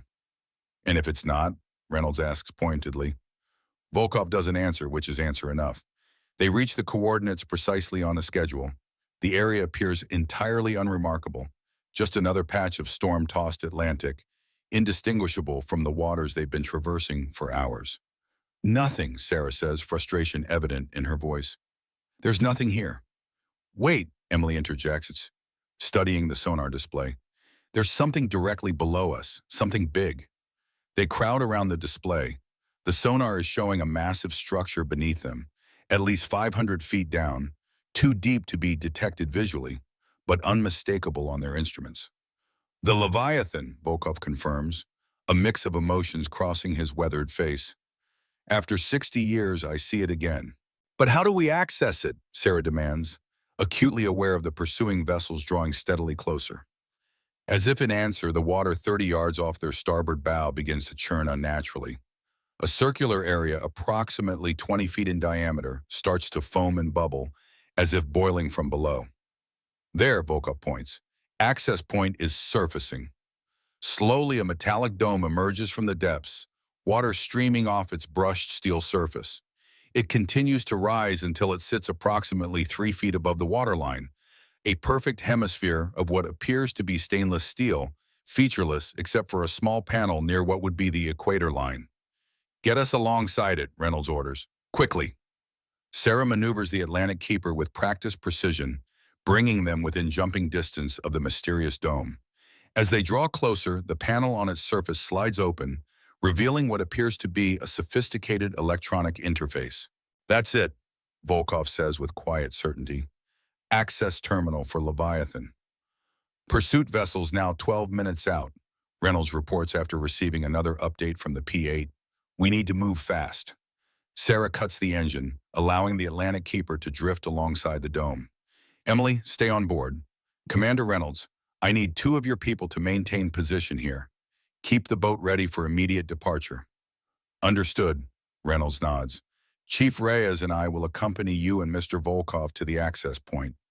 Sarah retrieves the data cylinder from Emily, tucking it securely into a waterproof pouch. If anything goes wrong, if those vessels get too close, you leave. Understand? Don't wait for us. Mom, I can't just... You can and you will, Sarah interrupts firmly. This isn't a debate. Emily's expression makes it clear she disagrees, but she nods reluctantly. Be careful. The transfer to this dome is precarious in the rough seas, requiring precise timing and steady nerves. Reyes goes first, making the jump look easy despite the heaving deck beneath his feet. He secures a line between the boat and the dome, creating a safety tether for the others. Reynolds follows, then helps Volkov make the crossing, the elderly scientist moving with surprising agility despite his age and apparent frailty. Sarah goes last, landing on the dome's smooth surface with practiced grace. The dome's material feels strange beneath their feet, not quite metal, not quite composite, with an unusual warmth despite the cold sea and driving rain. The access panel glows with a soft blue light, illuminating a complex interface unlike any commercial technology. Volkov kneels before it, examining the controls with the familiarity of someone returning to a long-abandoned workplace. Is Prometheus design, he confirms. Early generation, but recognizable. Will the cylinder work? Sarah asks, Sarah asks, handing him the waterproof pouch. Should, Volkov responds, though uncertainty colors his voice. If Williams' modifications were successful, he removes the data cylinder, studying it briefly before locating what appears to be an interface port on the access panel. The connection isn't immediately obvious. The cylinder's end doesn't match any visible receptacle. Problem? Reynolds asked tensely. Niet, is security feature. Volkov manipulates the cylinder's end, twisting it in a specific pattern. The tip reconfigures, transforming to match a previously hidden port on the panel. Mechanical encryption, very old school. He inserts the cylinder into the newly revealed port. For a moment, nothing happens. Then the entire dome begins to hum with energy, the blue light pulsing rhythmically. It's working, Volkov says with evident relief. System is authenticating. The humming intensifies, the light shifting through a spectrum of blues to a bright teal. Then, with startling suddenness, a seam appears around the dome's circumference, previously invisible against the seamless surface. Access granted, Volkov announces as the upper half of the dome begins to retract, revealing a circular platform within. Entrance to Leviathan is opening. The platform contains what appears to be an elevator, a simple circular arrangement with a central control pillar and a safety railing around the perimeter. The design is utilitarian, clearly prioritizing function over form. No turning back now, Sarah says, stepping onto the platform. The others follow, Volkov retrieving the data cylinder before joining them. Pursuit vessel's now 8 minutes out, Reynolds reports after checking in with her team via radio. The P-8 confirms they're armed, small-caliber deck guns and what appear to be launched weapon systems. Then we'd better hurry, Sarah concludes, turning to Volkov. How do we activate this? The Russian scientist approaches the central pillar, studying the controls. They're labeled in both English and Cyrillic, a visible reminder of the facility's joint origins. Simple enough, he says, pressing a large red button at the top of the pillar. Down we go. The upper dome slides closed above them, sealing them off from the stormy world outside. Emergency lighting activates automatically, bathing the platform in a soft amber glow. Then, with a slight jolt, they begin to descend. The elevator moves quickly but smoothly, carrying them down through a transparent tube that offers a view of the surrounding ocean. As they descend deeper, the storm-tossed surface recedes above them, replaced by the increasingly dark blue of the deep Atlantic. Remarkable engineering, Reynolds comments, professional appreciation overriding her caution. This facility must have cost billions to construct, especially in the 1960s. Money was no object during Cold War, Volkov responds with a shrug. Both sides spent whatever necessary for strategic advantage. The descent continues for several minutes, the ambient pressure increasing noticeably despite the protection of their transport tube. The ocean outside grows darker, requiring the activation of external illumination to maintain visibility. Sarah watches in awe as their lights reveal glimpses of the massive structure below, a complex arrangement of interconnected modules, pressure domes, and support struts that spreads across the ocean floor like a small underwater city. The Leviathan, Volkov says, his voice hushed with complex emotions. My prison for decades. Now perhaps, our salvation. The elevator slows as it approaches what appears to be a central hub, the largest of the connected structures, a massive dome at least 100 yards in diameter. They dock with surprising gentleness, connecting to an airlock extending from the dome's upper surface. A series of lights above the airlock cycle from red to green, indicating pressurization complete and safe access. The doors slide open with a soft hiss, revealing a short corridor leading into the facility proper. No reception committee, Reynolds observes, her hand moving instinctively toward her concealed sidearm. That seems odd for a supposedly active research facility. Maybe automated, Volkov suggests, though he too appears puzzled by the lack of security or personnel. Or perhaps something has changed since I was here. They move cautiously into the corridor, which terminates at another set of doors bearing both the American and Soviet naval insignias, faded with age but still recognizable, another visual reminder of the facility's unusual origins. These doors open automatically as they approach, revealing a vast circular chamber that appears to be the main operations center of the facility. The space is dominated by antiquated but still functioning computer systems, monitoring stations, and what appears to be a massive central tank filled with a luminescent blue fluid. Most strikingly, the facility appears completely deserted. There are signs of recent human presence, coffee cups on workstations, documents spread across surfaces, monitors displaying active data feeds, but no personnel anywhere in sight. Where is everyone? Sarah asks, voicing the question on all their minds. Unknown, Volkov responds, moving toward one of the workstations with the familiarity of someone returning home after a long absence. But systems are active, facility is functional. Reynolds performs a quick tactical assessment of the space, noting exits, potential cover, and security cameras. This doesn't feel right. A facility this significant shouldn't be unattended. Sarah approaches the central tank, drawn by the strange blue glow emanating from the fluid within.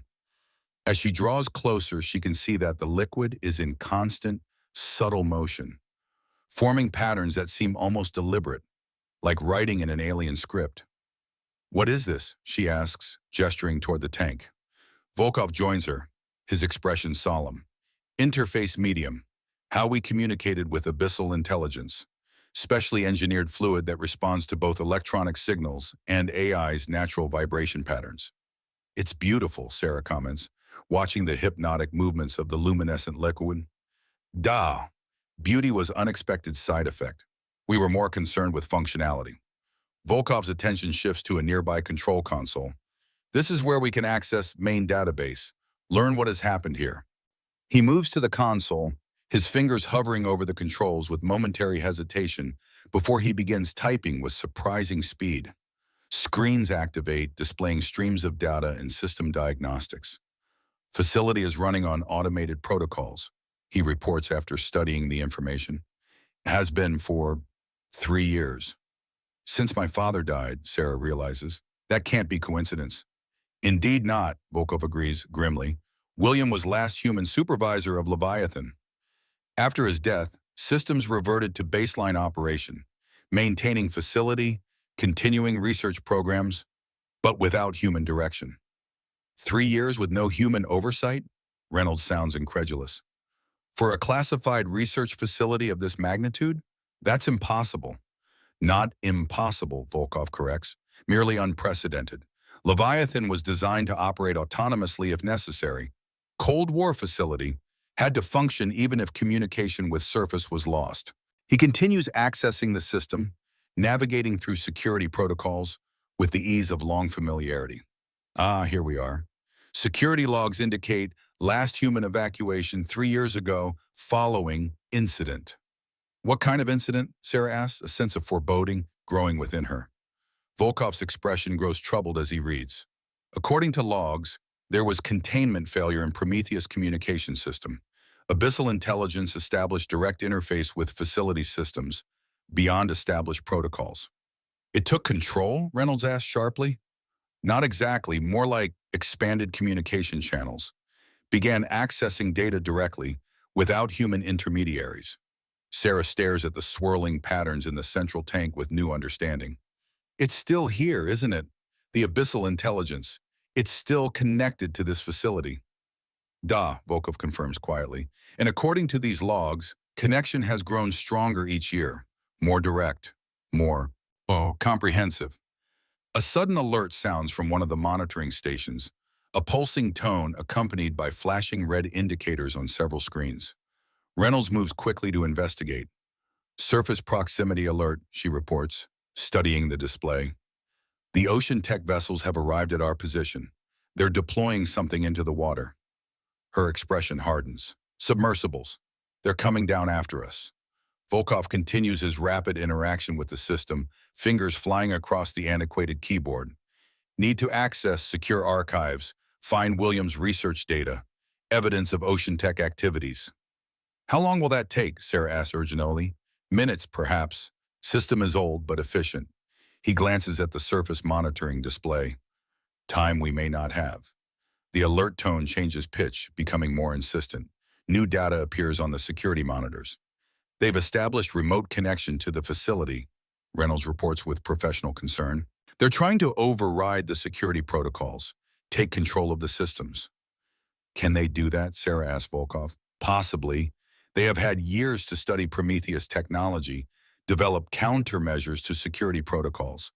His expression grows determined, "But they do not have this." He removes the data cylinder, inserting it into a port on the main console SOM. Immediately, the system responds. New commands executing across multiple screens simultaneously. What are you doing? Reynolds demands.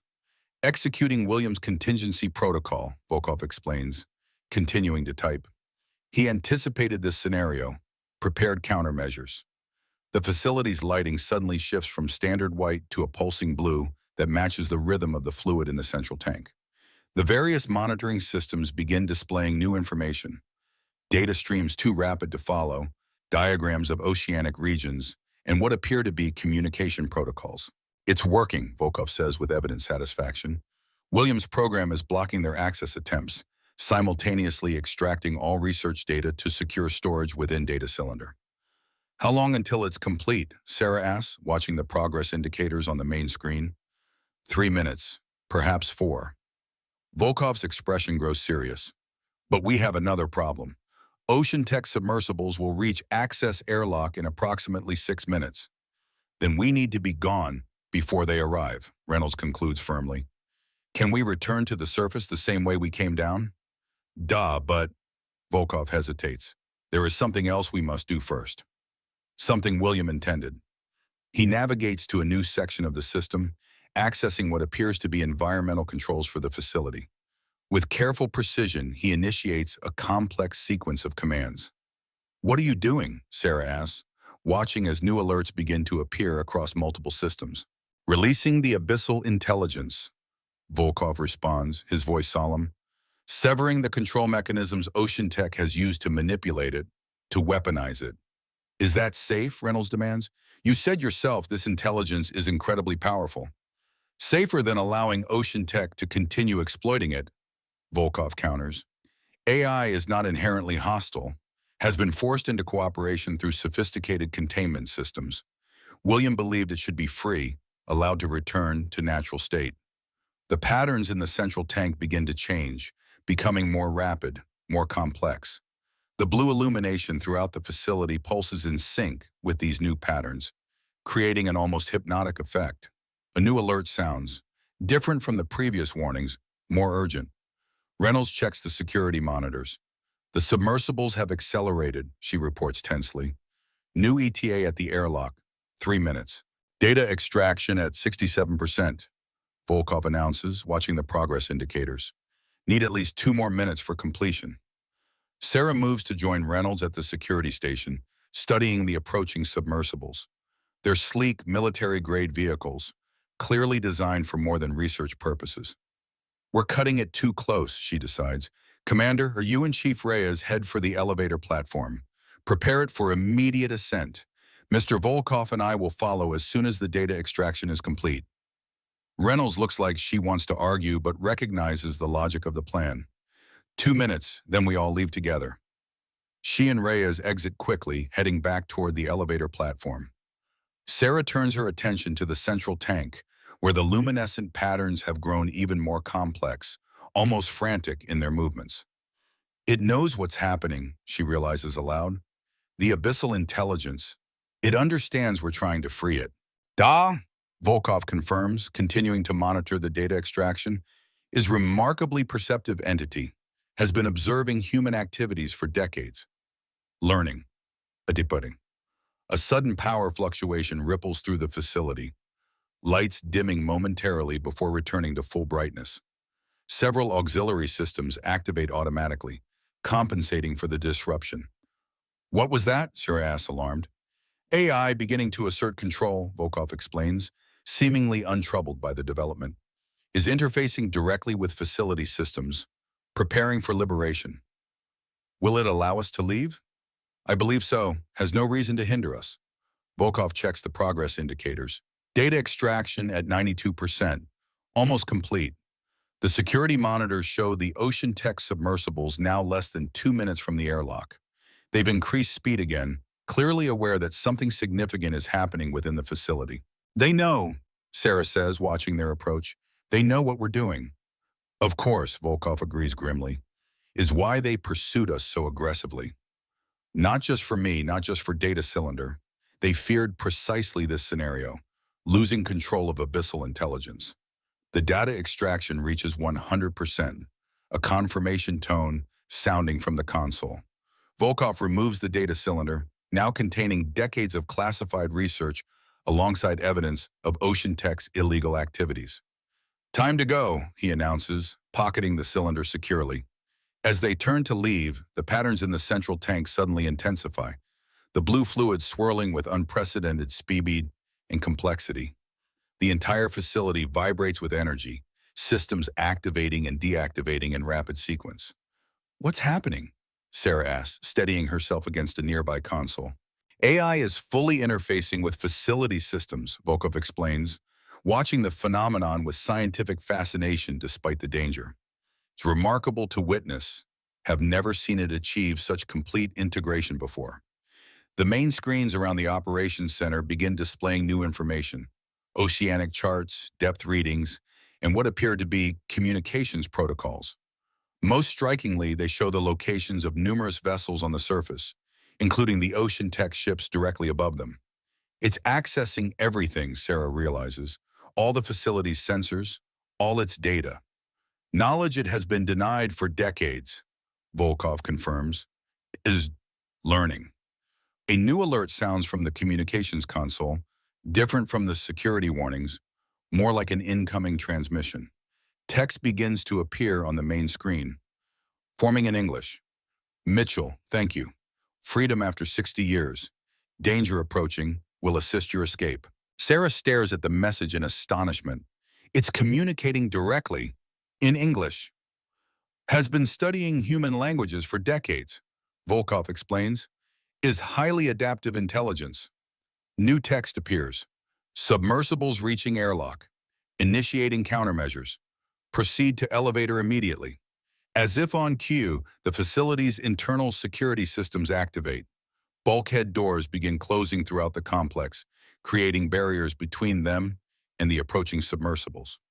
"We should go," Sarah says, tugging Volkov's arm. "Now." They hurry from the operations center, retracing their steps toward the elevator platform. Behind them, the luminescent patterns in the central tank surge with newfound energy, spreading throughout the facility's systems like a living electrical current. As they reach the corridor leading to the airlock, they hear Reynolds' voice over the emergency communication system. "Captain Mitchell, we have the elevator prepped and ready. Ocean Tech submersibles are attempting to breach the outer airlock. We need to move now." Sarah and Volkov increase their pace, reaching the airlock just as the facility shudders with a distant impact. The Ocean Tech forces have arrived, beginning their assault on the Leviathan's outer defenses. "Cutting it close," Reynolds comments tersely as they board the elevator platform. "Let's get topside before they cut power to the transport systems." Reyes activates the ascent sequence, the platform disengaging from the airlock with a mechanical clunk. They begin to rise through the transparent tube, the massive underwater facility receding below them. As they ascend, they can see the Ocean Tech submersibles through the transparent walls, sleek predatory vehicles now attempting to breach the Leviathan's outer defenses. Mechanical arms extend from their hulls, working to override the airlock security systems. "They're persistent," Reynolds observes grimly, "and well-equipped." "Will not succeed," Volkov says with surprising confidence. "Abyssal intelligence now controls facility defenses, is no longer vulnerable to Ocean Tech protocols." As if confirming his assessment, they watch as the facility's external defense systems activate, high-pressure water jets and mechanical barriers deploying to repel the submersibles. The Ocean Tech vehicles retreat temporarily, regrouping for another approach. "Look," Sarah points to something beyond the immediate confrontation. The ocean floor around the Leviathan appears to be moving. What had seemed like sediment is shifting, revealing a network of previously hidden structures extending outward from the main facility, a vast array that had been concealed beneath the ocean floor. "Abyssal Intelligence Neural Network," Volkov explains, watching the phenomenon with scientific fascination. Physical manifestation of its communication systems has been growing, expanding for decades while Ocean Tech focused only on central facility. The elevator continues its ascent, carrying them swiftly toward the surface. Through the transparent tube, they can see the hidden network activating, pulsing with the same blue luminescence as the central tank. The pulses spread outward in concentric rings, like ripples in a pond, extending far beyond the facility itself. "It's beautiful," Sarah murmurs, watching the expanding patterns of light. "Da," Volkov agrees solemnly. and powerful beyond ocean tech's understanding. They believed they controlled small portion of vast intelligence. Now they learn truth. As they near the surface, Reynolds checks in with her team via radio. Status update on the ocean tech vessels? Still on station directly above us, Commander, comes the response. But something strange is happening. The sea around them is, well, it's hard to describe. The water's behaving oddly. They soon see for themselves as they approach the surface interface.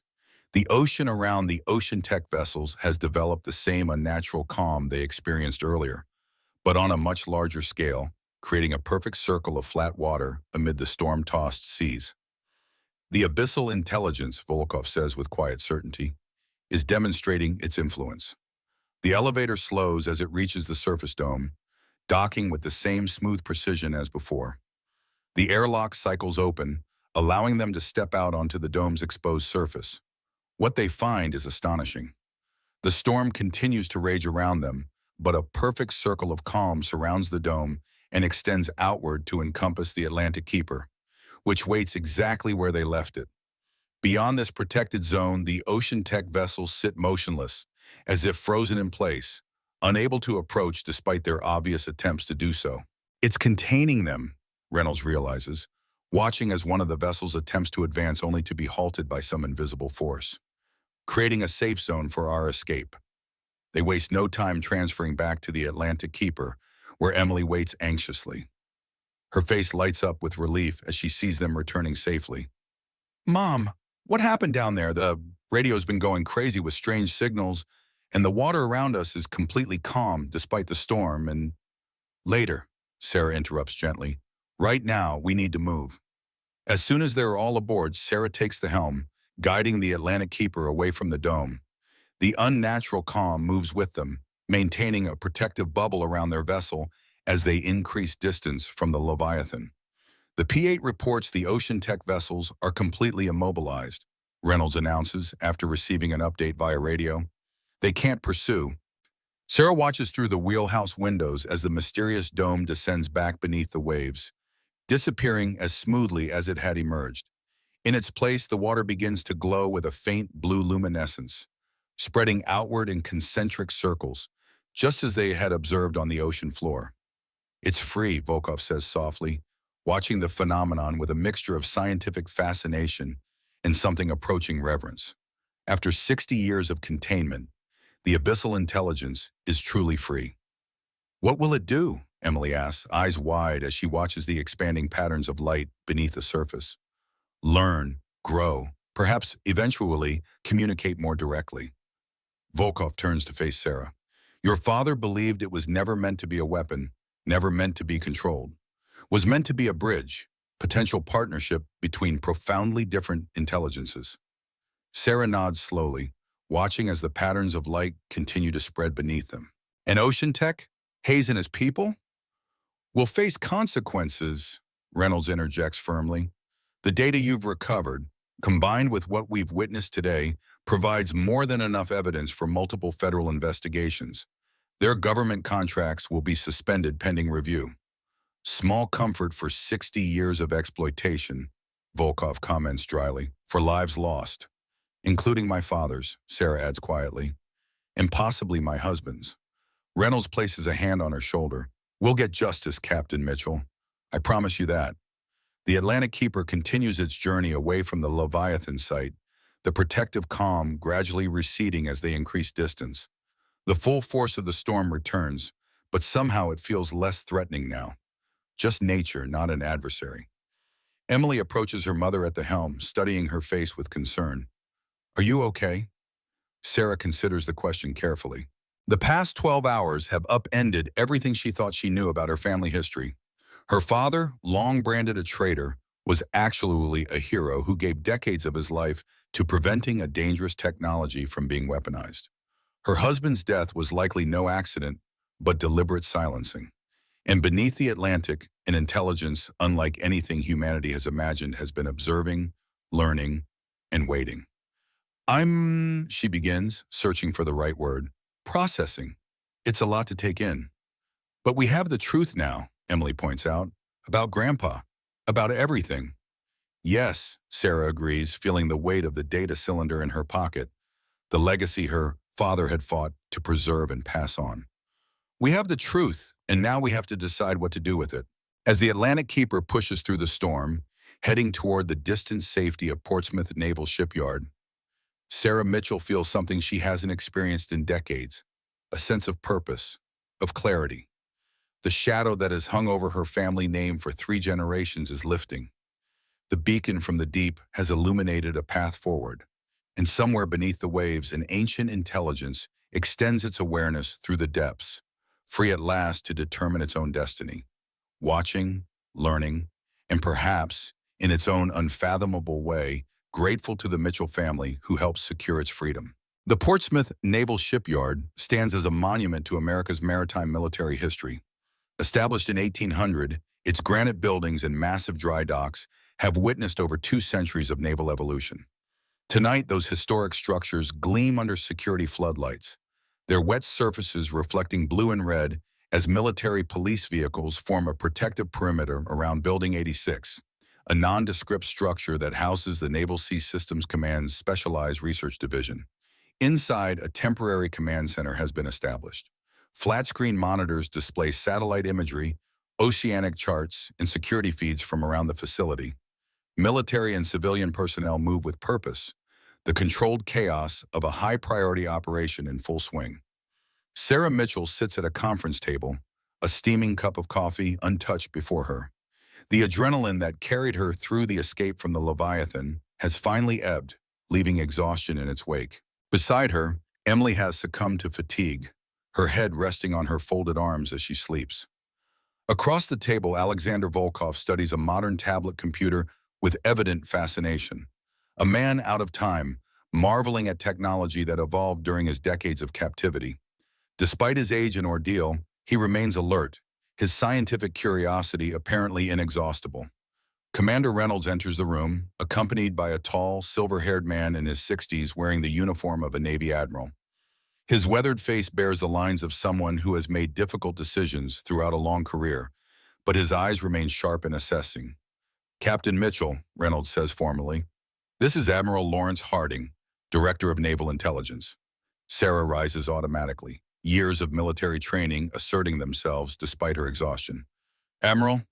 "At ease, Captain," Harding says, his voice carrying the gravelly quality of a lifelong smoker. "Please sit. You've earned some rest."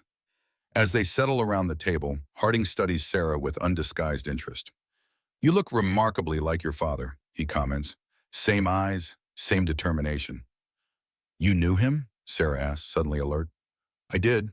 We served together briefly in the late 70s, after his alleged defection, of course, part of a compartmentalized operation that never officially existed." Harding's expression softens slightly. "Bill Mitchell was a good man, one of the best I ever served with." "Yet the Navy allowed his name to be dragged through the mud," Sarah responds, unable to keep a hint of bitterness from her voice. "Let my family believe he was a traitor." Harding nods, accepting the rebuke. "A decision made at levels well above mine at the time. The official narrative served certain strategic purposes during the Cold War." He meets her gaze directly. "For what it's worth, I disagreed with that decision. Your father deserved better." "Yes, he did." Sarah takes a deep breath, pushing aside decades of accumulated resentment to focus on the present. "But I assume you're not here to discuss ancient history, Admiral?" "On the contrary," Harding counters, "I'm here precisely because of history, a history that has suddenly become very relevant again." He turns to Volkov. "Mr. Volkov, the last time American intelligence had confirmed your location was 1962. Your resurrection is unprecedented." The elderly Russian offers a thin smile. "For me as well, Admiral. Waking in New Century was not part of original plan. And yet here you are." Harding taps the table thoughtfully. "The data you've brought with you, Emil, the evidence regarding Project Prometheus, the abyssal intelligence, Ocean Tech's illegal operations, it represents a significant national security issue. And justice issue," Volkov adds pointedly. "Many lives destroyed over 60 years. William Mitchell, James Mitchell, others whose names world never knew." "Indeed." Harding's expression grows grave. We've already initiated action against Ocean Tech. Thomas Hayes was taken into custody 30 minutes ago. The company's government contracts have been suspended pending a full investigation. Sarah feels a complex wave of emotions at this news. Hayes had been her husband's colleague, had supported her family financially after James's death, all while apparently being involved in his murder and her father's imprisonment. What happens now, she asks, her voice steady despite her inner turmoil. Harding exchanges a glance with Reynolds before responding. That's partly up to you, Captain Mitchell. The data your father preserved, combined with Dr. Volkoff's testimony, provides enough evidence for criminal proceedings against those responsible. But making this public would also mean revealing the existence of the abyssal intelligence, which you'd prefer to avoid, Sarah concludes, reading between the lines. The implications are significant, Harding acknowledges. An intelligent entity dwelling in Earth's oceans, one that's apparently been observing humanity for decades, possibly centuries or longer. The public reaction is unpredictable. Not to mention the international complications, Reynolds adds. The Leviathan facility was originally a joint Soviet-American project. Its continued operation represents potential violations of numerous treaties. Sarah considers this, feeling the weight of responsibility her father had carried for so many years. And the abyssal intelligence itself? What about its freedom? That particular cat is already out of the bag, Harding says with a hint of dry humor. Our monitoring systems are tracking unusual activity throughout the North Atlantic. The patterns your team observed at the Leviathan site have continued to spread. He activates a wall-mounted display showing a satellite view of the Atlantic Ocean. Overlaid on the image are patterns of light spreading outward from the Leviathan's location, a network of interconnected nodes that pulse with rhythmic energy, visible even from space. The intelligence is establishing a more extensive communication network, Volkoff observes, studying the display with professional interest, connecting previously isolated nodes, expanding its awareness. Is that dangerous? Sarah asks, glancing at her sleeping daughter. After everything they've been through, her protective instincts remain on high alert. Not inherently, Volkoff responds thoughtfully. Based on all historical interactions, abyssal intelligence is not hostile toward humanity. Curious, yes. Cautious, certainly. But not aggressive unless threatened. Which is precisely why we need to proceed carefully, Harding says. Right now, only a handful of people know what's really happening in the North Atlantic. We'd like to keep it that way while we establish appropriate protocols for potential communication. Sarah feels a flash of skepticism. The same kind of protocols that led to my father's imprisonment, to the weaponization attempts that Dr. Volkoff described? Harding shakes his head firmly. No, those were Cold War tactics, driven by fear and mutual distrust. What I'm proposing is a scientific approach. Observation, careful documentation, and gradual non-invasive contact attempts. No containment, no control efforts. And who would oversee this approach? Sarah presses. A joint civilian-military task force, Reynolds answers, with significant scientific leadership, and she glances at Harding, who nods permission. We'd like you to be part of it, Captain Mitchell. Sarah blinks in surprise. Me, I'm a commercial fishing captain with a lapsed intelligence background.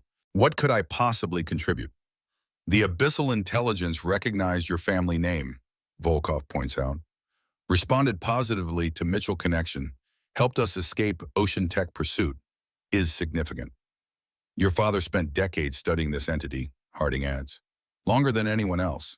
He believed it recognized individual humans, formed something akin to relationships with them. If that's true, the Mitchell connection could be invaluable. Sarah sits back, processing this unexpected offer.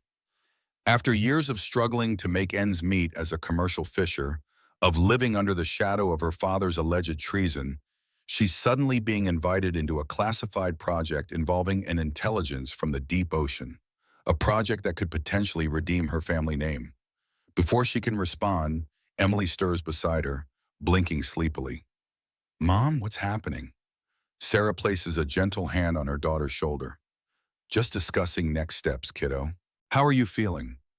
Hungry, Emily answers honestly, drawing a round of smiles from the adults. And curious. Did they find anything interesting in Grandpa's data? Reynolds and Harding exchanged looks, a silent communication passing between them. Finally, Reynolds speaks. Your grandfather's data contain more than just evidence about Ocean Tech's illegal activities, she explains carefully. It included his personal research on the abyssal intelligence, decades of observations, theories, and attempted communication protocols. And, Emily prompts, now fully awake, and it appears he was making significant progress before his death, Reynolds continues. He developed a theoretical framework for translating the intelligence's vibrational language into something more comprehensible to humans. A lexicon, Volkov elaborates, beginning of true communication system, beyond simple signal exchange we achieved in early days. Emily's eyes widen with excitement. So we could actually talk to it? Like, have a conversation? Not exactly, Harding tempers. The intelligence doesn't think like we do. Its consciousness is distributed across vast distances, operating on different timescales. Communication would be challenging, but possible, Volkov insists. William believes so. His final research focused on this question. Sarah feels a sudden tightness in her chest, pride mixed with grief for the father she never truly knew. All those years, branded a traitor, he had been working to establish communication with an intelligence unlike any humanity had encountered before. And now that work has fallen to her. If I were to join this task force, she says slowly, what exactly would be expected of me? Initially consultation, Reynolds answers. Your experience today gives you unique insight. Long-term, possibly field operations, observing and documenting the intelligence's activities from the Atlantic Keeper. The perfect cover, Harding adds. A commercial fishing vessel operating in waters where the intelligence is active. Nothing suspicious about that. Sarah considers this carefully, weighing her responsibilities against the opportunity. And Emily, her safety is my priority. Would remain so, Harding assures her. She would have no official connection to the project. Emily immediately protests. But I want to help. I'm good with codes, with patterns. I already understand some of Grandpa's work from Dad's journals, which is precisely why you should focus on your education, Sarah counters gently. Develop those skills properly through official channels. If this intelligence has been around for decades, it'll still be there when you're ready. Emily looks like she wants to argue further but subsides, recognizing the logic in her mother's position. There's something else you should see, Reynolds says after a moment, activating another display. This was recorded by a SOSUS array near the Leviathan site approximately 2 hours ago. The screen shows a sonar visualization. Sound waves represented as visual patterns. A sequence plays, rhythmic and structured, clearly not random noise. The abyssal intelligence, Sarah guesses? Yes, Reynolds confirms, but listen to how we've translated it based on your father's lexicon. She taps a control and a voice emerges from the speakers, synthesized, slightly mechanical, but distinctly recognizable as words. Mitchell, gratitude, freedom, communication beginning, patience. A profound silence falls over the room as the message concludes. The implications are staggering. An intelligence from the deep ocean, attempting direct communication with humans, specifically addressing the Mitchell family. It's thanking us, Emily whispers, awe evident in her voice, for freeing it, and indicating willingness for further communication, Volkov adds, his scientific excitement breaking through his usual reserve. Is remarkable development, unprecedented. Sarah stares at the visualization, remembering the patterns of light spreading beneath their boat as they escape the Leviathan. An intelligence older than human civilization, reaching out across the gulf of profoundly different evolutionary paths, attempting connection. My father believed this was possible, she says quietly. He gave decades of his life to it. And now you have chance to continue his work, Volkov says, his weathered face solemn, to complete what he began. Sarah looks around the table, at Harding with his weathered authority, Reynolds with her professional competence, Volkov with his scientific passion, and finally at Emily, her daughter's face alight with the same curiosity and determination that had driven both her grandfather and father. The Mitchell legacy. 3 generations now, bound to an intelligence from the deep, The weight of responsibility is enormous, but so is the opportunity. I'll do it, she decides, on one condition. Name it, Harding responds immediately. My father's name is cleared, publicly, the official record amended to reflect his service and sacrifice. Harding nods without hesitation. Already in process. A posthumous presidential unit citation is being prepared. His record will show exactly what he was, a hero who prevented potential nuclear escalation during the Cold War. And my husband, Sarah presses, James Mitchell? That investigation is ongoing, Reynolds interjects. But the evidence from the data core strongly suggests his death was orchestrated by Ocean Tech operatives. We'll find those responsible, Captain. I give you my word. Sarah nods, satisfied for now. Justice has been delayed for decades, but it is finally coming. There's one more thing, she says, remembering something that has been nagging at her since their escape. When we were leaving the Leviathan, Dr. Volkov mentioned that the abyssal intelligence had been waiting for 60 years. Waiting for what exactly? All eyes turn to Volkov, who seems suddenly uncomfortable.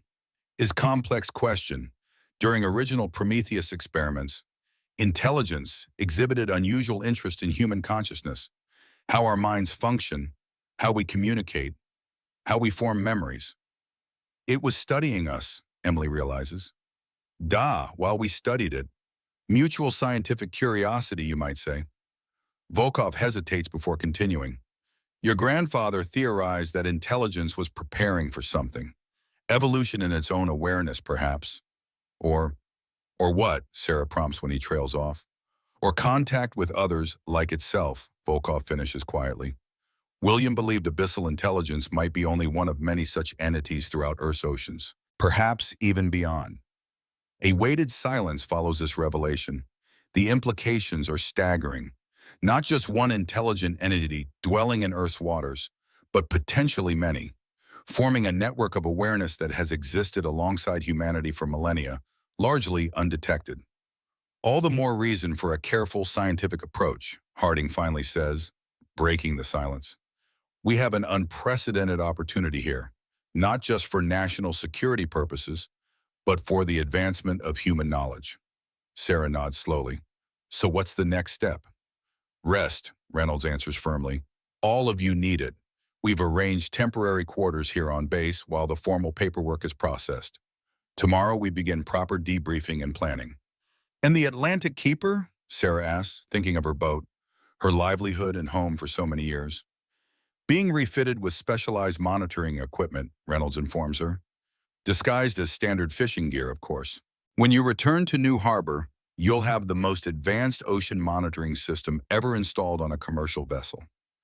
Speaking of New Harbor, Emily interjects, what's the official story? People will have questions about why we left so suddenly, about the military presence. A simplified version of the truth, Harding responds. Salvage rights dispute over an unusual find. National security implications requiring temporary intervention. Nothing that will raise undue attention. Sarah isn't entirely convinced, but she recognizes the need for discretion. The full truth about the abyssal intelligence, about Ocean Tech's decades of illegal operations, is too sensitive for public disclosure, at least for now. As the meeting concludes and they prepare to move to their temporary quarters, Sarah finds herself lingering in the command center, studying the satellite imagery of the spreading, luminescent network in the North Atlantic. Volkov joins her, his scientific curiosity evidently matching her own. Is beautiful, yes? Like neural network made visible. Beautiful and terrifying, Sarah admits. All these years it's been down there, watching, learning. And we never knew. Some knew, Volkov corrects gently. Your father knew and respected what he found. He gestures toward the display. Intelligence is not human, Captain Mitchell. Does not think as we think, feel as we feel, but is conscious in its own way, aware. And now, thanks to your family's persistence, free to develop that consciousness without interference. And potentially communicate with us, Sarah adds, still struggling to fully grasp the implications.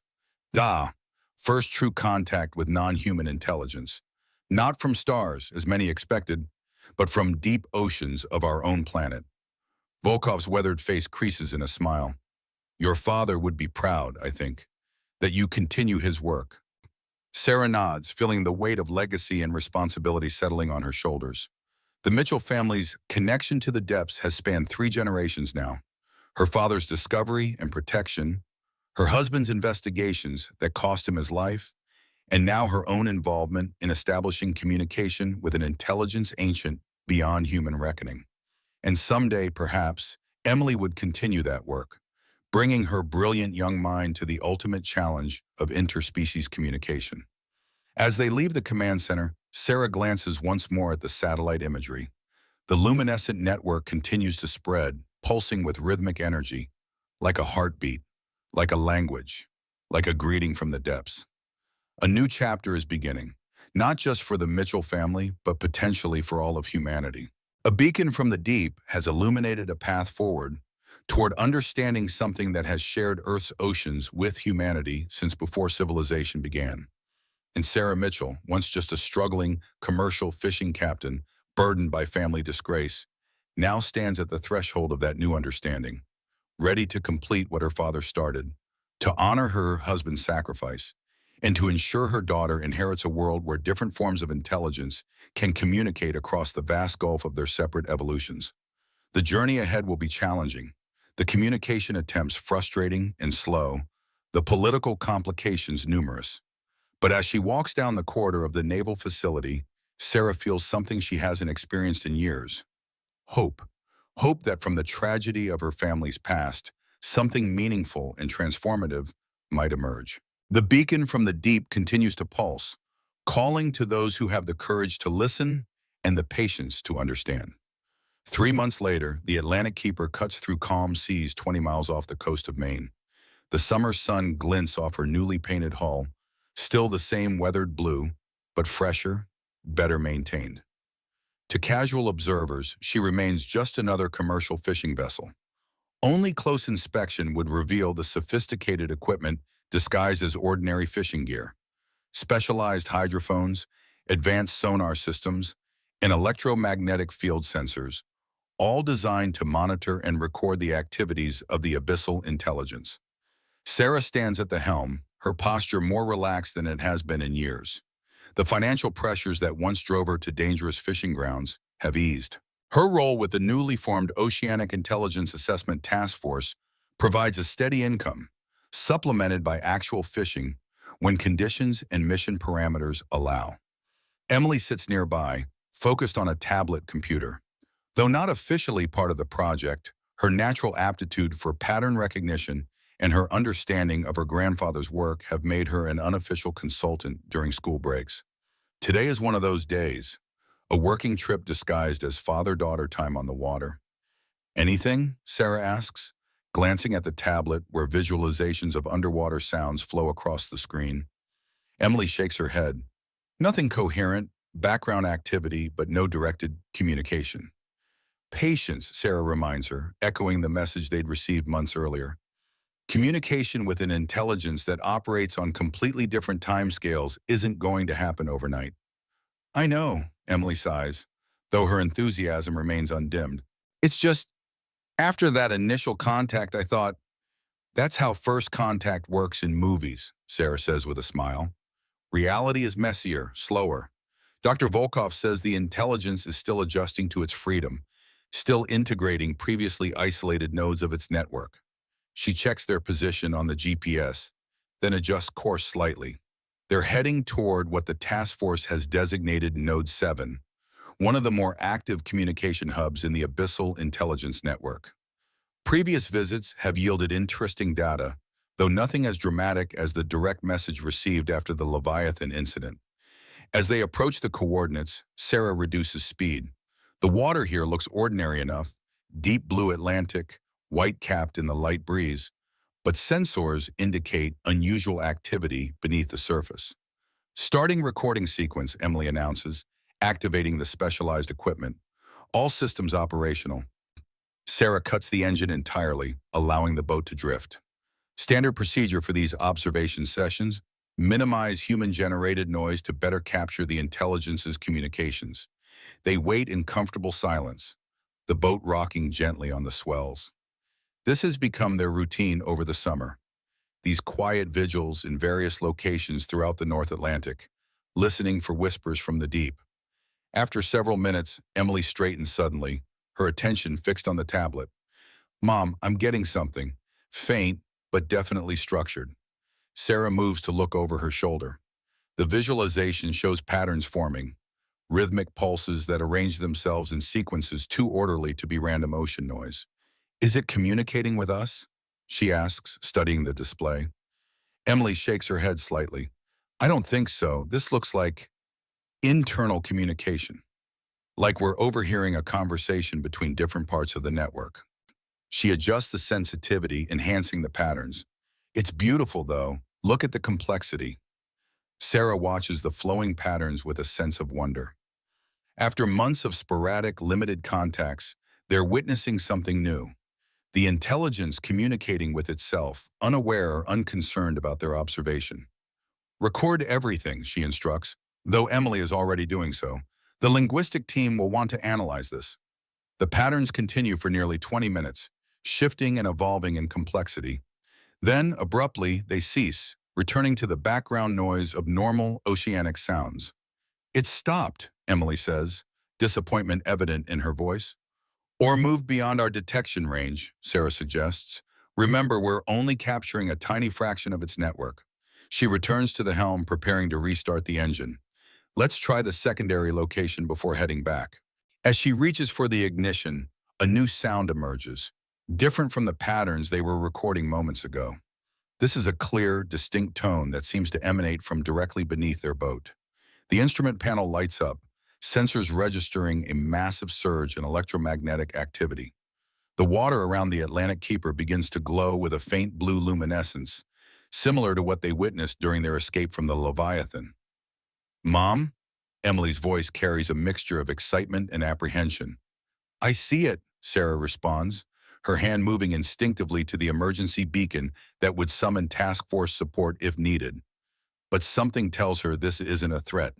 It's an invitation.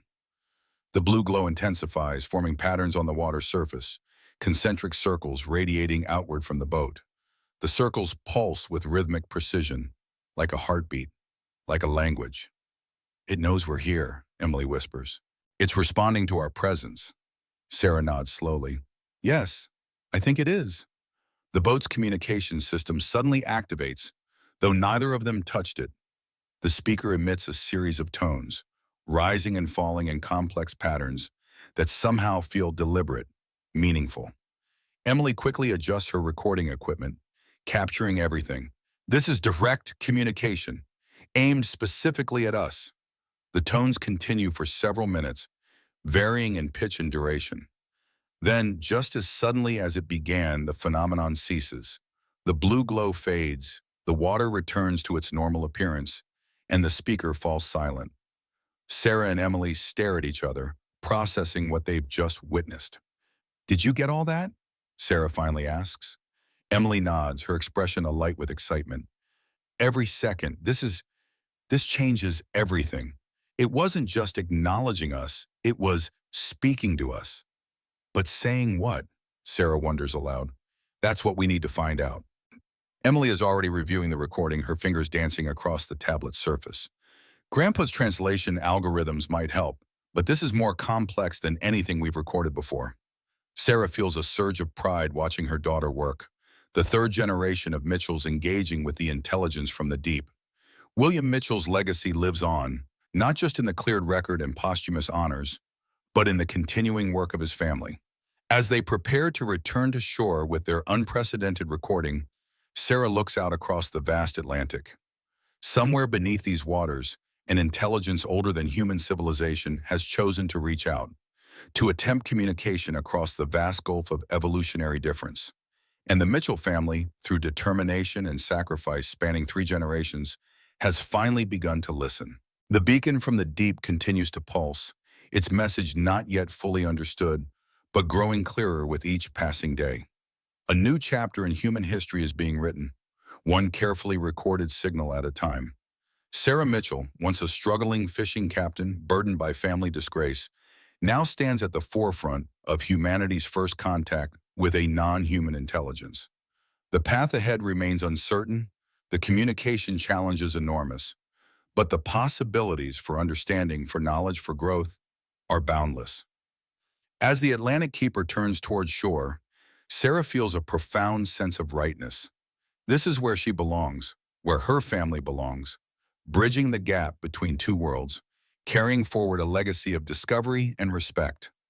The ocean keeps its secrets well, but for those patient enough to listen, it has begun to speak.